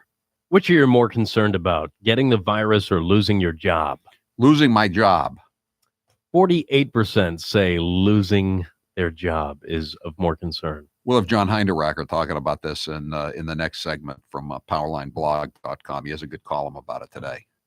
Grace. Also, Howie, people are asking me what you were referring to with that post and where they could find it. The post is not up yet. I'm writing a post about all of the Howie Carr Show team's favorite shows and movies and things that you're watching at home, because people are getting very sick of pandemic coverage. I mean, it's something that's necessary to watch sometimes, but after a while, it doesn't do anyone good to sit at your house and get scared. I don't need to see the ticker on how many worldwide cases there are, like it's the stock market on a good or a bad day. I don't need that. I agree. And so a lot of my coworkers, including the mailroom manager and Taylor, have sent in their picks. The only one I'm waiting on, for everyone who's saying, well, why isn't it up yet? The only one I'm waiting on is Howie Carr. And he claims that he has a few jobs, so he might be busy or might take him longer. But I think it's because he doesn't have any good picks. You'll have it tonight. You'll have it tonight, Grace. Howie, I said 3 picks, though, so you cannot just put Boston Blackie 3 times. It has to be 3 different programs. Well, Boston Blackie made movies, too. So it could be 3 only Boston one Blackie movies. Boston Blackie only counts for 1. I was just going to say any of the B movie series from the 30s and 40s into the 50s, any of them, like the Boston Blackie, the Saint, the Falcon, Bowery Boys. Okay, I'll have to do some Googling because I've never heard of most of those. But... Nobody's going to take up Howie on his recommendations. Well, that's their loss, isn't it? So Michigan reverses course on Trump-touted coronavirus drugs. We teased this earlier in my segment. Michigan Democratic Governor Gretchen Whitmer, or as Trump calls her, Howie, Half Whitmer. Her administration has requested an emergency supply of the drugs President Trump touted as having success treating patients with severe symptoms of the novel coronavirus. You got to remember, too, folks, this is a woman who a week ago sent out an official state memo to all physicians and pharmacists in Michigan, warning them of professional consequences. That was her phrase, professional consequences, if they prescribe this drug for anybody other than malaria patients. And Howie, you know what I've noticed, and I shouldn't be surprised, but it does disgust me a little bit, is every day I wake up and I Google coronavirus and I just want to see the headlines. I'm disgusted at the thirst for negativity in the world today, especially just because they think it's going to reflect badly on Trump. I don't mind getting the information and I'm taking it very seriously, but some of the headlines are just downright awful. Like the New York Times had a headline yesterday that said something, the U.S. is not winning the war against coronavirus. Or, all the Boston Globe stuff is a president unfit for a pandemic. It's like, what about rallying behind the leader of the free world when something like this happens? Where's that spirit? How about the press conferences every night? Did you hear that guy last night? It didn't get much play, but he was angry because Ron DeSantis, the governor of Florida, refused to prohibit church services. He was angry, and he was yelling at the president of the United States about something that the governor of Florida did. I don't think they understand the federal and state situations. It seems like a lot of people aren't getting that. I'm also confused. I was wondering too would this reporter have been angry if DeSantis had said mosques can continue to have their religious gatherings? Something tells me he wouldn't have been. Something tells me he would have kept his mouth shut totally about it. And as far as Andrew Cuomo goes, I'm confused why Andrew Cuomo is being hailed as this saint figure for his handling of New York when New York has the most cases. And yet Donald Trump is to blame for New York. It doesn't make sense to me. The governor's not to blame, but the president's to blame. Can you imagine if Trump were the governor of a state and it turns out that he had stashed all these ventilators or respirators in a neighboring state and didn't know about it? Cuomo gets a pass. I'm Howie Carr. You've been hearing me talk about SuperBeets for a while, and some of you are still thinking, why SuperBeets? Because the benefits are incredible. Beets have nitrates. Nitrates support better blood flow, and better blood flow equals better energy and efficiency throughout your body. It even supports healthy blood pressure. Just one scoop of SuperBeets has the nitric oxide equivalent of 3 whole beets. And the science team behind SuperBeets has conducted 11 clinical trials and was even given the Science Award by the Nutrition Business Journal. This level of research is unheard of in the nutrition category. To try SuperBeets risk-free for 90 days, visit www.superbeetsradio.com/Howie and get a free 30-day supply, free shipping, and free nitric oxide strips to test your nitric oxide levels with your first purchase. Or call their toll-free number, 800-876-1619. That's www.superbeetsradio.com/Howie or call their toll-free number, 800-876-1619. And now, an interview with the Emperor of Hate, Howie Carr. You are known as a cheap bastard. Which one of your daughters is the cheapest and why? Charlotte is the cheapest, and I say that because she's always using my credit card. We keep changing the credit cards over and over again, and she keeps busting in and using them again. Most recently, just this week, she spent $75 at AT&T. What's the cheapest thing you do now to save money? The cheapest thing I do currently to save money, I guess, is I take all the bottles and cans back to the market basket every weekend. I always like to save that money. I can't stand to throw those bottles and cans away and have the unclaimed returns go to the state of Massachusetts for illegal aliens. Do you recycle? Yes, I do recycle. When I got on the town meeting, I saw that the town dump was probably the only department in the town that was running in the black, and it's because of all the recycling that was going on. So I try to keep my taxes down that way. Here's how it works with my retirement accounts, and I'll bet yours too. If your 401k, your SEP, your IRA, whatever is going up, you probably don't think very much about it, right? But if it's going down, well, there's nothing much else you can think of. So for the last couple of years, none of us have been worrying much about those quarterly statements. But lately, it's gotten a little worrisome. It's not that bad, not yet anyway, but what goes up must come down. Now is the time to start thinking about adjusting your investments. Gold and silver have always been a hedge against stock market volatility. Uncertainty about the future has traditionally met rising prices for precious metals. Orion Metal Exchange is the only precious metals company I trust. Give Orion a call to get a free, no-obligation investment guide about protecting your future with an enduring investment in gold and silver. You've got nothing to lose and everything to gain, including peace of mind, by calling Orion Metal Exchange now. Call them today at 800-912-2300. And with Orion, you'll get more metal for your money. Call 800-912-2300. That's 800-912-2300. I've seen a lot of Anchor cupcakes in my day. Here are some of the latest network nitwits. And he says, if I'm elected president, I will push for a constitutional amendment to impose term limits on all members of Congress. Correct me, there already are term limits, so what does he mean? And what are we hearing in the background? Is that shelling? No, Katie, you're actually hearing that from here in Jerusalem, and it's actually fireworks going off right behind me. We're in our tribes, we're in our corners most of our lives. I think we just heard some gunshots. Should we listen to that for a second? Control room? Not gunshots?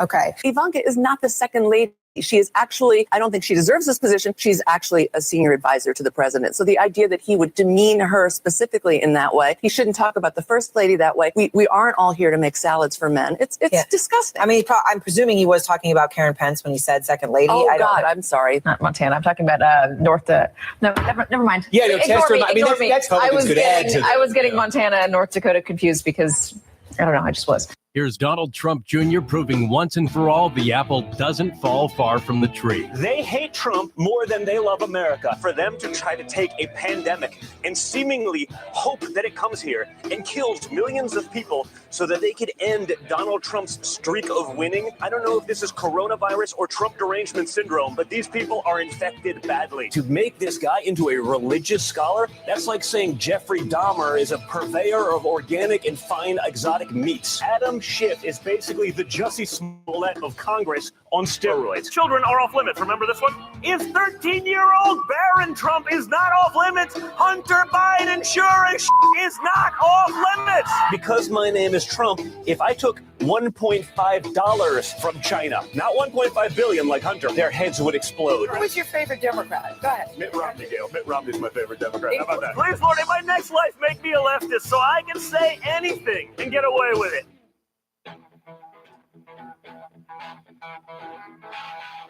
John's not answering. Okay. We'll let you know. Live from the Matthews Brothers Studios. 844-500-4242. We're going to try to get John Hinderaker on. He wrote a column today, Are People Catching On? And I think an alternative title could have been The Natives Are Getting Restless. And he uses as his hook a Rasmussen poll. 59% we got him. All voters are concerned that the government's cure for the coronavirus threat may be worse than the problem, with 32% who are very concerned. And John Hinderaker from PowerlineBlog.com says count him among the 32% who are very concerned. I would also be in that category. John Hinderaker, thanks for being with us here on the Howie Carr Show. Hey, glad to do it, Howie. I said an alternative headline for your column today would be The Natives Are Getting Restless. I think they are, aren't they? Well, I hope so, Howie. I mean, it's unbelievable. 10 million unemployment claims in the last 2 weeks. I mean, this is one of the things that really bothers me about this, Howie. My wife pointed this out to me. She goes to the neighborhood mall, and there's these little stores, all small businesses, clothing store, nutritional supplements, sporting goods store. They're all closed, and their owners are likely to be going broke, likely to be going out of business. Now, across the parking lot, there's a Target store, and it's open because it's essential. And the parking lot is jammed, and people are streaming in and out of the Target store. And they sell clothes, they sell sporting goods, they sell nutritional supplements. It is the small businesses and the employees of the small businesses that are getting crushed. And I hope they're getting restless. Yeah, and how about, you have, I talk about this all the time in Massachusetts. You have all the small businesses, the people are who work for them and who run them, they're at home and they're biting their fingernails and they're sweating it out and they're wondering what they're going to do. And the people who live next door to them that have jobs working for these state bureaucracies are on vacation. They're getting paid to do nothing. Yeah. I mean, that's right. It really is a tale of two Americas. It's absolutely right. And of course, the definition of who's essential, is ironic. So, for example, the liquor stores are essential, right? Because they know there'd be rioting in the streets if they closed them. So those, they're still open. Those employees are working. The press, Howie, is essential. And what that means is that all of America's sports writers are going to the office. They're all getting paid. They're all working because they're essential, even though there are no sports to write about. Right. Point out that this thing, only 36% of likely U.S. voters think the U.S. can afford to remain largely shut down for an indefinite period of time. I mean, this is an example of the dumbing down of America, that a third of the respondents think that this can go on indefinitely. Exactly. I don't know where they think the money comes from. I don't know where they think the wealth comes from. But one of the things that bothers me about this deal, Howie, on top of everything else, is the federal government stands ready now to pass out $2 trillion. And a lot of people, I think, have the impression that the money's there. The government's got plenty of money, right? Why have they been holding out on me? Why the government should give me money every year? Well, that's what AOC is. That's what AOC is saying. You know, AOC is saying, well, they always make such a big deal how there's not enough money and we can't afford this. Well, now we're in this situation and we can afford it. No, AOC, we can't afford it. That's the problem. And I don't. Is AOC she majored in economics supposedly at BU? I mean, did she ever study inflation and its son, hyperinflation? Yeah, well, she's the one that mixed up John Maynard Keynes and Milton Friedman. So I hope she was not an economics major, Howie. Yeah, this is just this is really bad though. And you know, the other thing too is, and I don't know if you've noticed this, the last couple of days we've been getting lectures on how unserious and frivolous we are if we want the economy reopened. And we're getting this lecture from, among others, Bill Gates and Larry David. I mean, it's easy for them to say, isn't it? The unemployed people who want to go back to work. And you know how but this is an important point too, because as you say, there's all kinds of people who say, oh, all you care about is money. All you care about is the economy. People's lives are at stake. Well, when the economy craters like this, that impacts hundreds of millions of people's lives. When you say the economy, but that's short for millions and millions of people's lives that are being devastated. Savings are being devastated. Businesses are being devastated. This is a huge human toll. Yeah. Well, look at during the Obama years, the average life expectancy of Americans for the first time in memory was going down because people were depressed. The economy was in a malaise. People were getting into drugs, alcohol. And the last couple of years, with the economy coming back, fewer and fewer people on food stamps. People were even leaving SSDI, which nobody ever thought would happen, or SSI. And the life expectancy was going up again.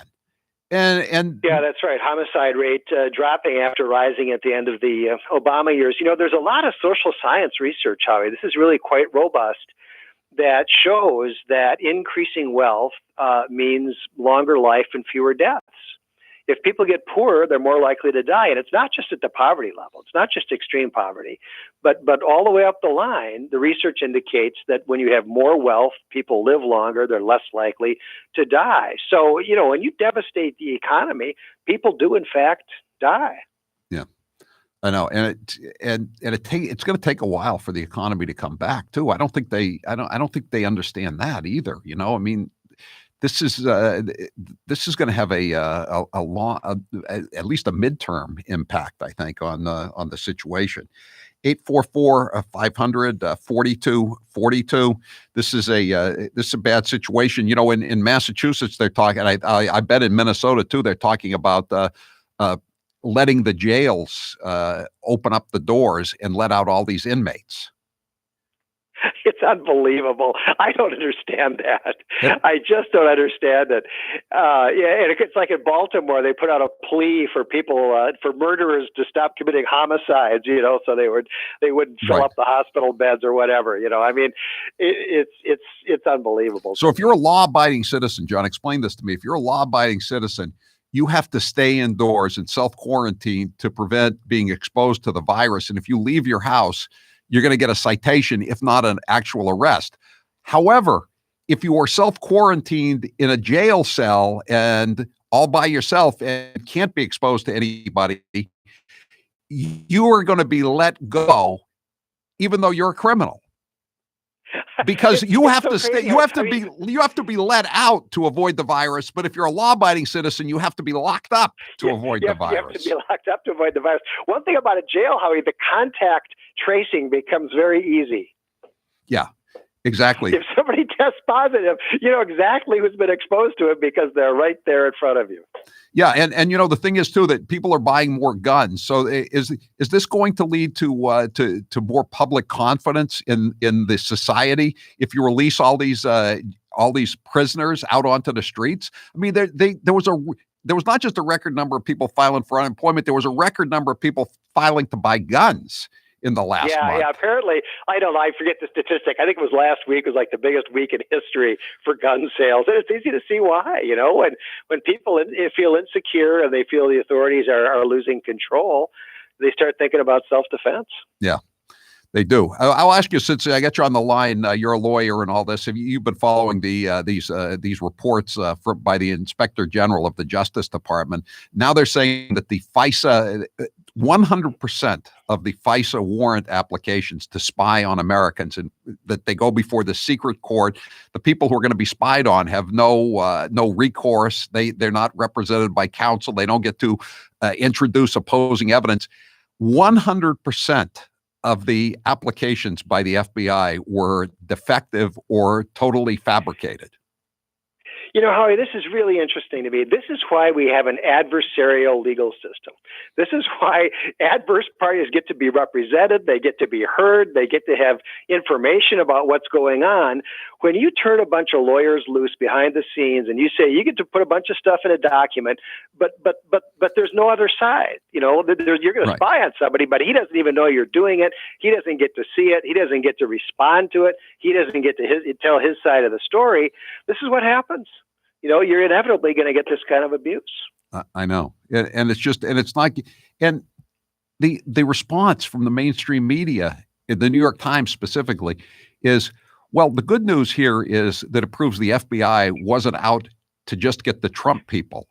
They're out to get everybody. They always do it. They're violating everybody in America's civil rights.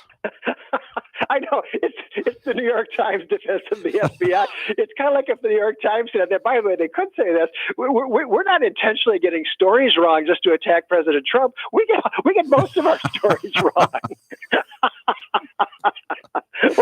What a great argument. I know. I'm like Joe DeGenova, though. I mean, Trump's got to get reelected for this alone to just clean up this mess. This is really dangerous. To have the deep state running amok like this. Well, they've never accepted his election. They went into opposition mode, resistance mode. They've been that way for 3 years. They're just waiting for him to lose in 2020, and they're just going to pop right back up, and it's going to be business as usual. I couldn't agree more, Howie. It's vitally important that Trump get reelected. Yeah. And that's why they're now so negative, and they're coming down on him so hard, because this is the latest way to get rid of Trump.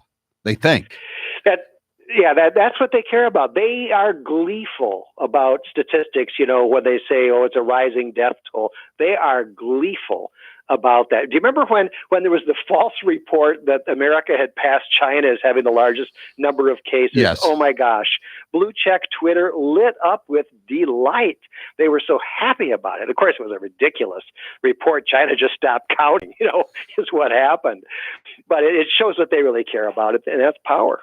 Yeah, I know. We can't play enough of the sound bites of de Blasio and Nancy Pelosi telling people to get out and go to Chinatown, go to the movies, go to the ball games. President Trump is a xenophobe for even raising the question of coronavirus, and now he's the world's worst human being. They're going to have Warren Commission, investigation of him. Adam Schiff. Yeah, that's exactly right. When he blocked incoming flights from China, what were they doing? They were impeaching him. Yeah. That's what every newspaper story was about. That was what every Democrat was obsessed with. All right. John Hinderaker from powerlineblog.com, one of my favorite websites. The natives are getting restless, and you and I are two of the natives, and we're not the only ones. Thanks for being with us. I hope not, Howie. Thanks, John. That's John Hinderaker. I'm Howie Carr. Boy with a big microphone, Howie Carr. This hour of the Howie Carr Show is brought to you in part by Boone's Fish House and Oyster Room on the Portland waterfront. For amazing wood-grilled meats and seafood, visit the home of the baked stuffed lobster, Boone's, Portland. Cape Gunworks has added virtual online classes during this difficult time. Based in Hyannis, Cape Gunworks remains open 7 days a week for all of your gun and ammo needs. The range is also open full-time. Cape Gunworks now carries the MyCube Survival Safe. This safe is good for ammo, cash, and your pistol. To learn more about the online classes, go to capegunworks.com. That's capegunworks.com. capegunworks.com. Hey, business owners and marketing professionals, would you like to advertise on the Howie Carr Radio Network? Howie's show reaches all across New England. And you know who's listening? Your next customer, client, or business lead. If you're interested in advertising on the Howie Carr Show, call 800-227-7300. That's 800-227-7300. You're listening to Howie, and so is your next customer. Call 800-227-7300 right now.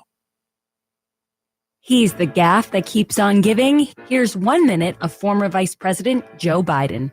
Your teachers who touch them, figuratively speaking, well, I hope you touch them and tell them how much you love them too. But my point is, when you touch their hearts, I get in trouble with some of the things I say, but I want to tell you, just be straight up. If I'm your president, with me, it starts here in my gut, it goes to my heart, and then I articulate it. And by the way, I sit on the stand and it get hot. I got hairy legs that turn blonde in the sun. And the kids used to come up and reach in the pool and rub my leg down so it was straight, and then watch the hair come back up again. 1.2 billion. So you go ahead and you stack spaghetti sauce at a store in a supermarket. You control the guy or the woman who brings out the carts on a forklift. So I learned about roaches. I learned about kids jumping on my lap, and I've loved kids jumping on my lap. Campers, have you thought of upgrading your RV or camper this year? This is Howie Carr. Right now at Cold Springs RV, you can shop great preseason deals on a brand new 2020 camper. Go see the latest in pop-ups, travel trailers, fifth wheels, toy haulers, and motor homes. Cold Springs RV is your one-stop shop with over 200 acres of all things camping. It started with a camp resort, then came the RV center and superstore. Now they have the region's largest state-of-the-art service center and auto body shop. That makes Cold Springs your destination for all things camping. Remember, at Cold Springs RV, the doors are always open so you can freely browse. So go check out the latest 2020 models and see for yourself. If you're looking for a pre-owned RV, you'll also find one of the largest selections in New England. Don't miss the year's best selection and early bird savings at Cold Springs RV, and tell them Howie sent you. Cold Springs RV, Route 114 in Ware, New Hampshire. Online at coldspringsrv.com. Bernie Sanders is officially in the race for 2020. Let's look back at some of the septuagenarian's greatest hits. Should we give tax breaks to billionaires, which is what Trump wants, or demand that the wealthy and large corporations start paying their fair share of taxes? It's funny, sometimes American journalists talk about how bad a country is because people are lining up for food.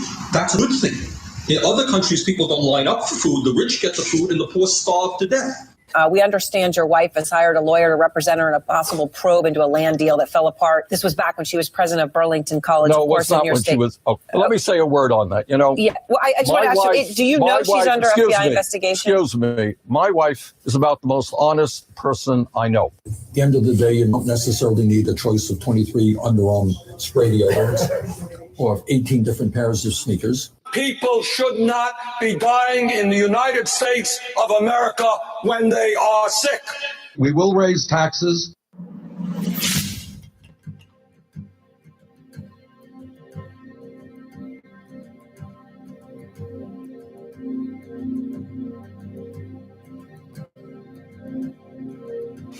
This is Deb in Danielson, Connecticut. This is Greg in Boston, Mass. This is Elizabeth in Wakefield, Massachusetts, and this is the Howie Carr Show. 844-500-4242. Arthur, you're next with Howie Carr. Go ahead, Arthur. You know, Howie, it's amazing to me that the New York Times can blame Trump and say that China is not to blame. And it's amazing to me that all these publications and news broadcasts can go out there and totally out and out lie and blame us when this virus came from China. And by the way, there's another one that just popped up that may be heading here too. And yet, and yet he gets on TV, and this was really ticked me off with his conference last night. He says, I was on the phone with President Xi last night. We had a wonderful conversation. We talked about this and that and trade. And I said, how can this guy be your friend, Mr. Trump? How can that president of China can be a friend of ours? He's trying to be presidential sometimes, Arthur. He has to do that. You know, what can he say? I mean, he has to do business with the guy. No, he doesn't have to. If we continue to do business with China, this is going to keep happening over and over again. It's time we stop doing business in China and let them go back to be the isolated communist country they were before Nixon went there. Well, I think a texter said this earlier today, Arthur, that he's concerned about that this is going to be the new normal. You know, that every time there's one of these flu-like viruses comes in, are we going to shut down the country? I mean, again, polio was a terrible, terrible disease. It killed little kids, crippled little kids, and the country was never shut down before Jonas Salk invented the vaccine. Spanish flu. I mean, Spanish flu started during World War I, and Woodrow Wilson, the president, the number one, the only priority of the United States was defeating the Kaiser, the Hun, the Germans. They didn't shut down the country. The country's never been shut down for anything like this, and the death toll is still under what it was for the swine flu. I mean, maybe it's going to increase as time goes on and outstrip the swine flu, but it's not. It hasn't yet. I don't even remember the swine flu. Do you? No, I don't. To be honest with you, because it had the word flu in it, and we have flus every year, and the country was never shut down. Everybody said, you know what, wash your hands, and if you're sick, don't go into the office, and people didn't go into the office. Right. Common sense was applied. But you know what's interesting about this? We didn't go after. Every time there's an epidemic or something like this, we go and try to find the source of it. This time we knew the source was from China, and why we didn't go and go after all the people who traveled to China after we shut it down to find out where they went, who they talked. That's what they do whenever there's any kind of an outbreak. They go to try to find the source and who those people came in contact. Well, Arthur, when day is letting people come in. Arthur, when they come up with a vaccine, I want to know. I just want to see everybody get the vaccine, and all the people that are running around going crazy and wearing masks in the grocery store and making runs on toilet paper. Are they just going to forget it now and then just not get it yet, not get the vaccine? Because so many people already don't get the flu vaccine. I get it every year because I don't want to miss time. I don't want to get sick. Everybody I know most people I know get the flu vaccine. Thanks for the call, Arthur. Ann, you're next with Howie Carr. Go ahead, Ann. Yeah, hi, Howie. So I've been spending my enforced lockdown by writing to the emailing the White House a few times a week. I'll probably get Secret Service knocking at my door. But just to give the president sort of the Jane on the street, taxpayer on the street perspective. But one thing that I wrote to him today was he really needs to get ahead of this and talk to the 10 million and probably even 20 or 30 million people that are out of work, unemployed from the private sector, and tell them that he is going to furlough federal government workers, because we are all looking at the federal government. We're looking at our municipal government and the state government. Yeah. And our tax dollars are going to pay these people when they're not. Every non-essential, if they can say that a hardworking small business owner is non-essential, then I say the person that's working in the dog licensing part of the municipality is non-essential. They're not accepting nomination signatures. You need a certain number of signatures to get on the ballot in the state of Massachusetts, and the politicians can't get on there because all the town halls are shut down. But everybody in the town halls is being paid, but the people that work in the malls are laid off. I'm Howie Carr.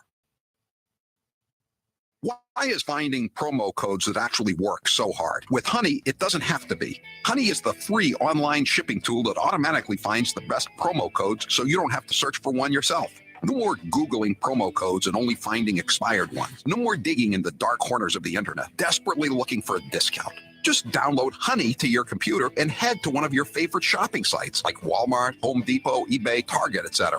When you check out, click the little Apply Coupons button that pops up. Wait a few seconds for Honey to scan its database of all the working coupons on the web. Then watch your price drop. Honey has over 100,000 five-star reviews. That's a lot. So you know it must be good. In fact, Honey's found over $2 billion in savings for its nearly 20 million members. Not using Honey is literally passing out free money. Download Honey on your computer for free at joinhoney.com/Howie. That's joinhoney.com/Howie.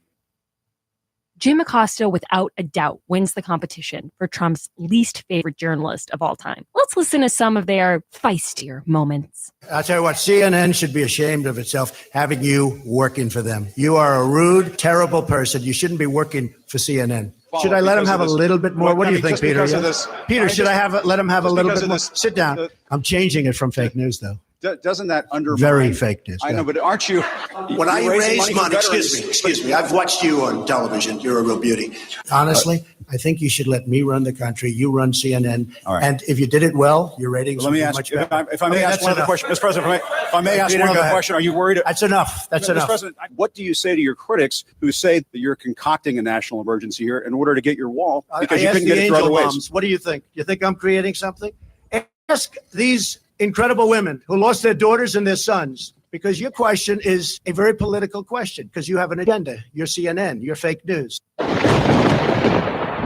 now, an interview with the Emperor of Hate, Howie Carr. Would you say you're more like your mom or your dad?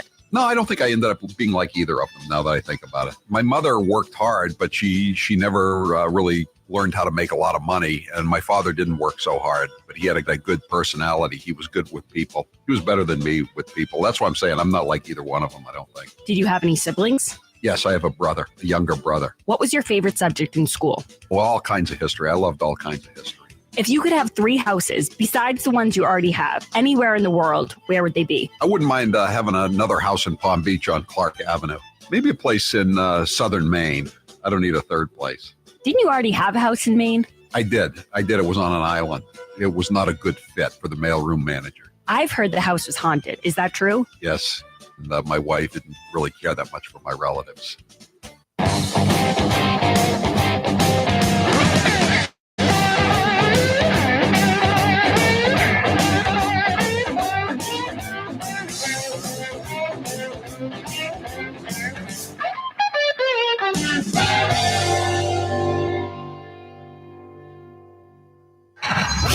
You're listening to the Howie Carr Show.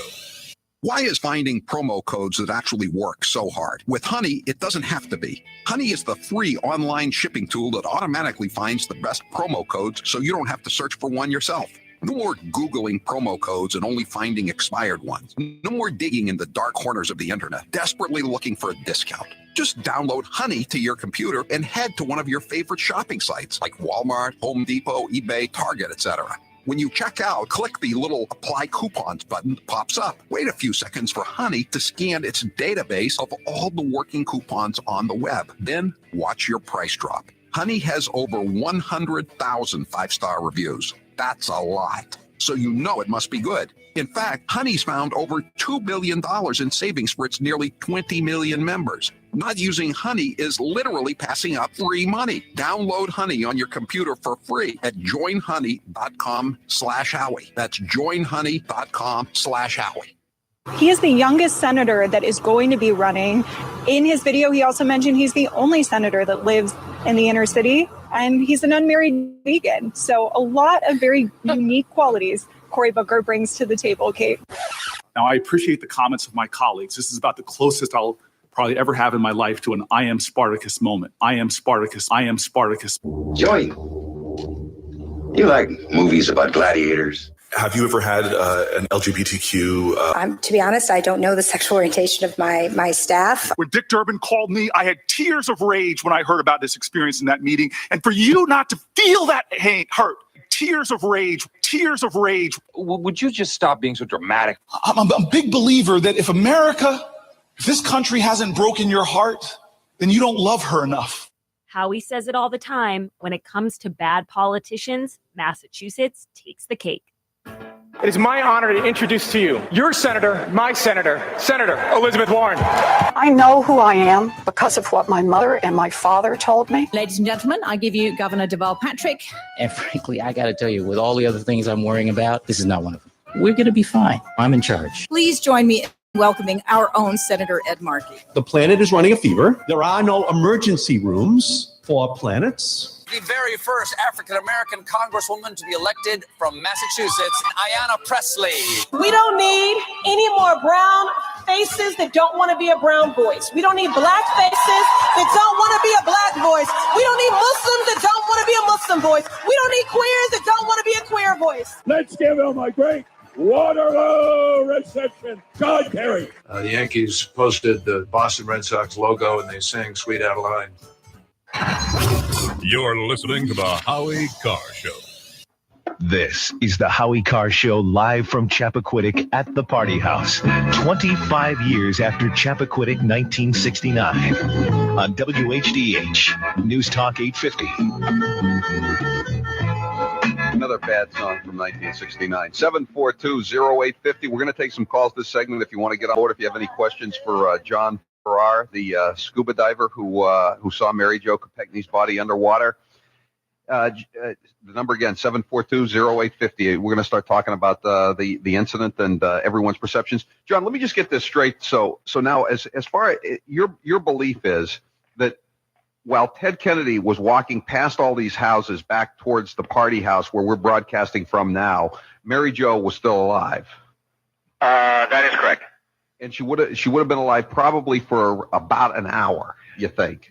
I think that's most reasonable, and if an hour, if not longer, that's correct. If not, here's how it works with my retirement accounts, and I'll bet yours too. If your 401k, your SEP, your IRA, whatever is going up, you probably don't think very much about it, right? But if it's going down, well, there's nothing much else you can think of. So for the last couple of years, none of us have been worrying much about those quarterly statements. But lately, it's gotten a little worrisome. It's not that bad, not yet anyway, but what goes up must come down. Now is the time to start thinking about adjusting your investments. Gold and silver have always been a hedge against stock market volatility. Uncertainty about the future has traditionally meant rising prices for precious metals. Orion Metal Exchange is the only precious metals company I trust. Give Orion a call to get a free, no-obligation investment guide about protecting your future with an enduring investment in gold and silver. You've got nothing to lose and everything to gain, including peace of mind, by calling Orion Metal Exchange now. Call them today at 800-912-2300. And with Orion, you'll get more metal for your money. Call 800-912-2300. That's 800-912-2300. And now, another minute of Madam Speaker, Nancy Pelosi. But again, don't you have these wings, AOC and her group on one side. That's like five people. They would say, play games, and then they'd say, open sesame. Except we don't say sesame, we say open Biden. But no, I because we are not. We have the number is growing. We have 91 women. There are 115 women in Congress, 116. 15 are Republican, 91 are Democrats. I happen to be a manifestation of the women power.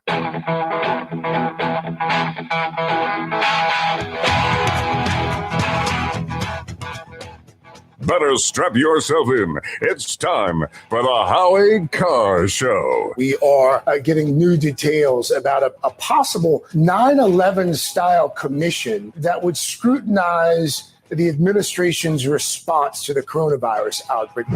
Who knows behind this? Congressman Adam Schiff. I recognized your foul stench when I was brought on board. He announced this morning that this is an idea that he has. I have an idea. Live from the Matthews Brothers Studios. Like, why did DeSantis do what he did? Why did Georgia wait so long? It's because they were listening to President Trump. They were watching Fox News. They were listening to Rush Limbaugh, and they were following conservatives on Twitter or social media. And how do you explain this? We cannot shut down because of undue fear. We're better off not closing larger events. You don't get this disease by walking into an arena where someone else in that arena has it. Who's your captain?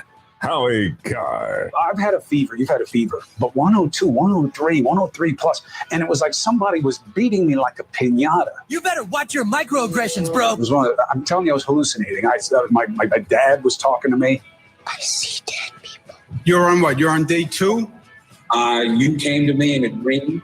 You had on a very interesting ballet outfit.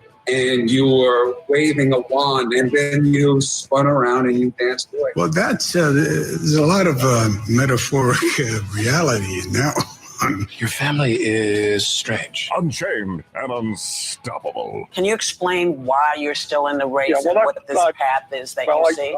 Last I heard, people in a democracy have a right to vote for the agenda that they think can work for America. They don't like you. I don't like you. Rump swabs, hacks, and moonbats beware. It's Howie Carr. Welcome. 844-500-4242. That's the toll-free number of the Howie Carr Show. Bruce from the Mets, our regular listener in New Hampshire, says, we have 420 bat flu cases in New Hampshire. Bat flu. I've also heard it called the election year virus.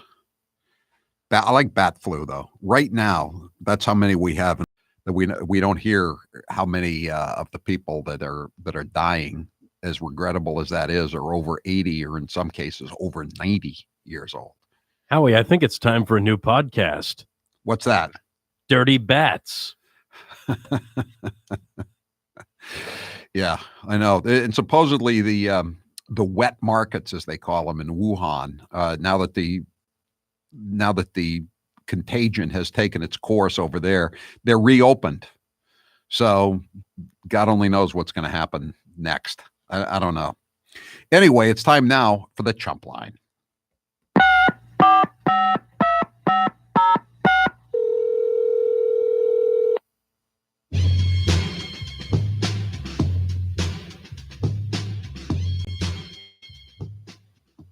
Lovey, it's rather weird to be sheltering inside all day, doing nothing.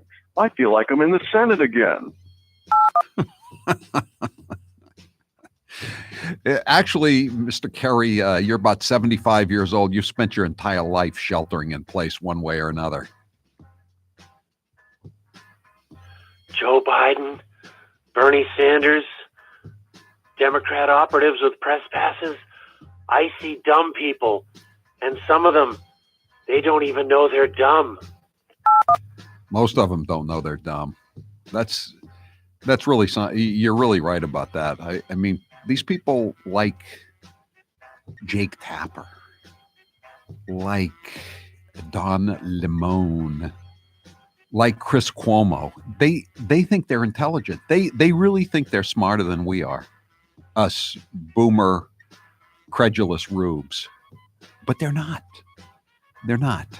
And they prove it every morning, evening, and weekends on CNN, MSNBC, and out on the campaign trail when they are on a campaign trail. The Chump Line is brought to you today by Matthews Brothers, America's oldest window manufacturer, who are still making wicked awesome windows. They've lived through cholera, typhoid, measles twice, Spanish and Asian flus, diphtheria, polio, whooping cough, and swine flus, Ebola, Zika, and now COVID. We as a nation will defeat this. Stay well, stay safe, and stay positive. And that's interesting. My father was the seventh son of a seventh son. He was the 13th child of a big family in Portland. And he lost some of his older brothers and sisters to several of these diseases, including, I'm just looking at it now, diphtheria, whooping cough. I don't know if anybody had cholera. Spanish flu killed his brother Charlie. I used to ask my Aunt Mabel, I said, what's whooping cough? And she said, don't worry about it, Howard. It's been eliminated. But then we had this 1965 Immigration Act, and guess what? Whooping cough's back in a big way.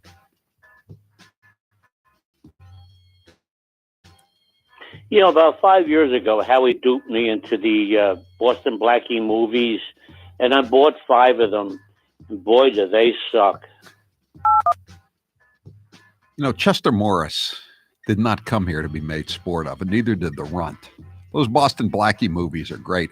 Grace, how many words do I have to defend Boston Blackie in my entry into your little blog? The request was that everyone keep it under 2 sentences per choice, but considering that you are technically the face of the Howie Carr show, I will allow you a few more sentences. Try to keep it under a page, though. 2 sentences per choice, and I have 3 choices, right? Yes.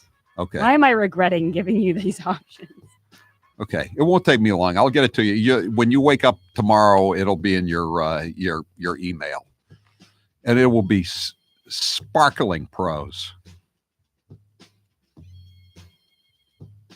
Can Donald Trump invoke the Defense Production Act to order the New York Times and the Washington Post to stop printing newspapers and start manufacturing toilet paper instead? I see it as a win-win. Yeah, and like Playboy magazine has gone out of business print-wise. Esquire magazine is pretty much going out of business. I'm sure there's going to be more in the next few weeks. Someone's got to provide the paper that's going to go into the bottom of bird cages. And it seems like a patriotic goal for the New York Times and the Washington Post. Hey, Howie, is it me? Or is Charlie Baker starting to look and sound a lot like Joe Biden? Oh, Charlie Baker is so bad. Do we know what the status is of the gun shops today, Taylor? Have we talked to anybody?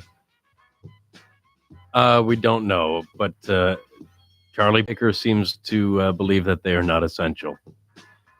Not essential. Are his state police guards going to take the bullets out of their guns, or just leave their guns at the barracks now? Since you mean they're not going to take their guns to town? Exactly. Yeah, I ask for no special treatment, but if he doesn't have any, if I don't have any protection, if I don't have the equalizer, why does he have the equalizer? This is the same question that was asked of Bloomberg out on the campaign trail. Howie, in the unfortunate situation that Biden ever did become president, how many minutes after the swearing in would the 25th Amendment come into play? Minutes or seconds? 25th Amendment should apply to candidates for office, I would think. Oh, you know what's good about this so far? All these fraud NBA players that a few months ago were defending China's human rights record by not coming down and saying anything about them are losing millions of dollars. Yeah, have you heard a single person saying, you know what I miss in this plague, this pestilence? I miss those NBA games. Have you heard anybody say that? I mean, you hear some people say, I miss March Madness. I miss opening day. I'm going to miss the Masters. But the NBA? I don't think so. It has been revealed that talk radio host Howie Carr, formerly of Massachusetts, has been hoarding tartar sauce and Madras shorts. Neither of those are true, but I keep thinking to myself, this store on Royal Ponciano Way, the men's store, the haberdashery that has the $2,900 cashmere coat, they're going to have to reopen at some point. They've been closed for weeks, probably going to be closed for weeks more. The day they open, I'm going to walk in and say, you guys need money. I'll give you $200 for that coat. Think they'll take it, Taylor? I think so. I think that'd be a good deal. I mean, they're going to be hard up. I mean, I know it's a pretty affluent store. They got some nice sister stores in Chapel Hill, Pinehurst, places like that. How much was it originally? $2,900. Oh, $2,900? Yeah, they probably won't go for that. Any port in the storm, I'm offering them cash money, $200. They may go as low as $800, but I don't think they're that desperate. I'm still not paying $800 for a sport coat, but I would pay $200 for that one. It's beautiful and it's very comfortable. Why don't all these small businesses self-identify as essential? Yeah, that's true. Why can't businesses self-identify? If you can identify as some gender or sex that nobody ever heard of, and you're supposed to be treated seriously and nobody can say anything, or they're guilty of hate crimes, why can't a business self-identify? So Chris Cuomo was having hallucinations, dreaming he was Sonny, maybe even Michael. But when he awoke, he was still Fredo. He didn't even rise to the level of Luca Brasi. Howie, the same moonbats that demanded we turn Cape Cod into a sanctuary for unvaccinated illegal aliens are now demanding we close the bridges to Americans trying to access their summer homes. Yeah, I know. The same with Rhode Island. Rhode Island, it was an issue in the 2018 campaign. The Republican candidate, Fung, the mayor of Cranston, kept saying, this governor, Raimondo, has basically turned Rhode Island into a sanctuary state. A couple of cities in Rhode Island sued the federal government over having to turn over illegal alien criminals, violent criminals. And now she wants to go door to door with the state police hunting down New Yorkers, or just people that have New York license plates on their cars. Does she understand that when you rent a car, sometimes you get a car that is registered in the state of New York?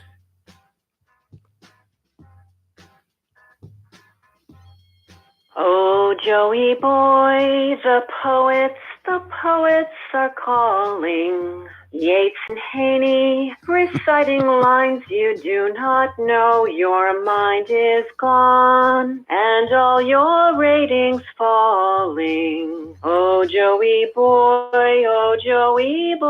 I loathe you so. For those of you who weren't listening earlier in the show, we found some stuff from an interview that Joe Biden gave to Jimmy Fallon or Jimmy Kimmel, one of them. And he referred to his love of the great Irish poet Seamus Heaney. Not Heaney, Haney. As in Mr. Haney from Green Acres.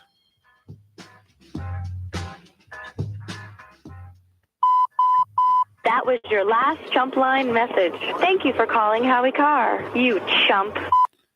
All right, that's it for the Chump Line today. The Chump Line is the recorded voicemail message service of the Howie Carr Show. You can call and leave a message at any hour of the day or night, including weekends. The Chump Line number, if you'd like to leave such a message, 844-500-4242, 844-500-4242. Press 2 for the Chump Line. Leave your message.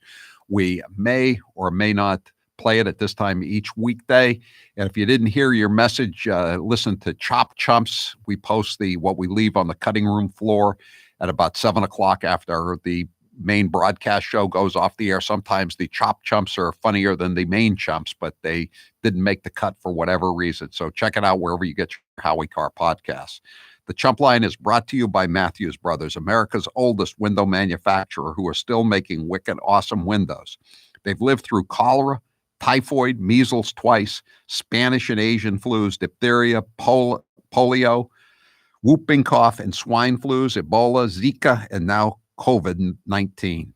We as a nation will defeat this. Stay well, stay safe, stay positive. Why don't all these small businesses self-identify as essential? Whenever you got a problem in life, just self-identify your way out of it. Whatever. You get caught robbing a bank, self-identify as an innocent bystander. Anything. I'm Howie Carr. A nightmare to liberals everywhere. He's Howie Carr. This hour of the Howie Carr Show is brought to you in part by the Salt Air Inn Bed and Breakfast in Bar Harbor, Maine, just steps away from Acadia National Park. Call Matt or Christy at 207-288-2882. That's 207-288-2882. Why is finding promo codes that actually work so hard? With Honey, it doesn't have to be. Honey is the free online shipping tool that automatically finds the best promo codes so you don't have to search for one yourself. No more Googling promo codes and only finding expired ones. No more digging in the dark corners of the internet, desperately looking for a discount. Just download Honey to your computer and head to one of your favorite shopping sites like Walmart, Home Depot, eBay, Target, etc. When you check out, click the little Apply Coupons button that pops up. Wait a few seconds for Honey to scan its database of all the working coupons on the web. Then watch your price drop. Honey has over 100,000 five-star reviews. That's a lot. So you know it must be good. In fact, Honey's found over $2 billion in savings for its nearly 20 million members. Not using Honey is literally passing up free money. Download Honey on your computer for free at joinhoney.com/Howie. That's joinhoney.com/Howie. And now, an interview with the Emperor of Hate, Howie Carr. We went to the White House for the Christmas party. In your opinion, what was the highlight? The highlight of my trip to the White House with Grace, there were two. Number one, when we walked into Trump International Hotel, which she'd been dreaming of going to, and her eyes were wide. And then when the president actually came down the stairs, her eyes were even wider. She was so in awe of being there. I really felt like King Farouk, you know? I felt like I was giving someone a really great gift that they couldn't get otherwise. You've had some really good interviews over the years. Which one was your favorite? I can't really say what the best interview I ever had, but one that just occurred to me was Jesse Helms, the senator from North Carolina. I interviewed him one time, and he went to high school with my mother in Monroe, North Carolina. And the first words out of his mouth were, "Howie, I know your mother before you knew your mother." If you're in or near the financial red zone, that's 2 to 5 years from retirement. Do you know how your nest egg would fare if the market had a major correction? Does your plan have too much risk? Are you being too conservative? It's time to stress test your retirement plan. Call Kevin Frisbee at Frisbee & Associates and ask for your retirement plan stress test. It's a $500 value and it's yours at no cost. 800-989-9100. Find out where your employers keep paying their workers. Got to take care of your workers. Furthermore, we want Social Security beneficiaries to know that if they are typically not required to file a tax return, they don't have to file one in order to receive the direct cash payments that will soon be distributed to American citizens. The Treasury will deposit the money directly into the bank accounts. And don't forget, I will always protect your Social Security, your Medicare, and your Medicaid. We're protecting Social Security, Medicare, and Medicaid, and I always will. I'd like now to invite SBA Administrator Jovita Carranza, who's doing a fantastic job. She's going to be very busy in the next little while. And Secretary Steve Mnuchin to say a few words about these vital initiatives, and then we'll get on to the attack of the virus itself. And please, if I might, Steve and Jovita. Thank you. Thank you, Mr. President and Mr. Vice President, Secretary Mnuchin, Ivanka Trump, and all who I have been working closely with in this effort. Small business is the backbone of the American economy, and the president has put the nation's 30 million small businesses front and center in the response effort, and we are working hard to get money to them quickly. This is an unprecedented effort by this administration to support small businesses, and we know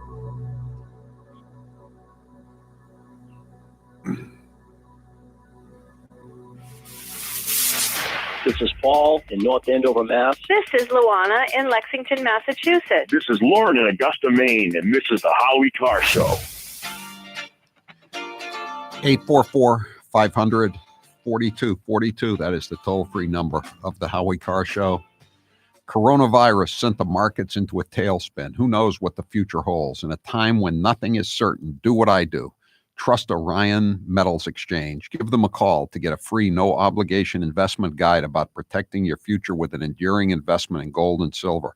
Call them today at 1-800-912-2300. You'll get more metal for your money. Call 800-912-2300. Taylor, what's the poll question? What are the results thus far? Which are you more concerned about, getting the virus or losing your job? Losing my job. 51% say they're more worried about getting the virus. Wow, I'm surprised by that. I am. That was my vote, but now you saying losing your job makes me change my vote to losing my job. Sorry, I don't mean to be contagious in my fear, Taylor. The press conference, the daily press conference has started. They're talking about small businesses, and they're just going to try to lay out the groundwork. I think it's someone from the Small Business Administration is speaking right now. We'll monitor it as it goes along. I've gotten a lot of complaints over the last day or so. People saying they're having a hard time in Massachusetts filing unemployment. I got a letter, just an email from a woman named Gabrielle. I'll just read you a little bit of that just because I know a lot of people. We'll try to get somebody on tomorrow to talk about what the problem is with the unemployment office. I've got one of the problems, of course, is that there are record numbers of people filing. But again, I mean, everybody on the state payroll is getting the paycheck. Why don't you move some people around from, I don't know, the courthouses, UMass, Massport? You know, somebody who's not working has had 2-3 weeks off. Anyway, dear Governor Baker, this is from a woman named Gabrielle who's been laid off. The purpose of this email is to voice to you and your staff my frustration with the procedures of filing for unemployment benefits. Realizing how overtaxed the system must be at this moment, the inability to even leave a message so someone will get back to me is beyond frustrating. After spending hours on the telephone listening to the same lengthy canned recording, one simply gets a hang-up.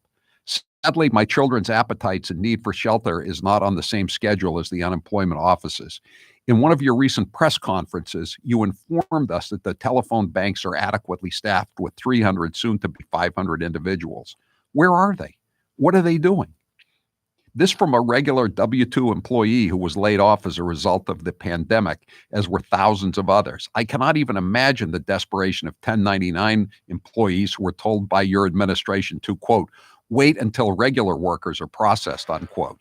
When might that be? I plead with you to spend less time on dog and pony shows and actually buckle down and solve the problems at hand, namely reel in and hold accountable the state agencies under your tutelage.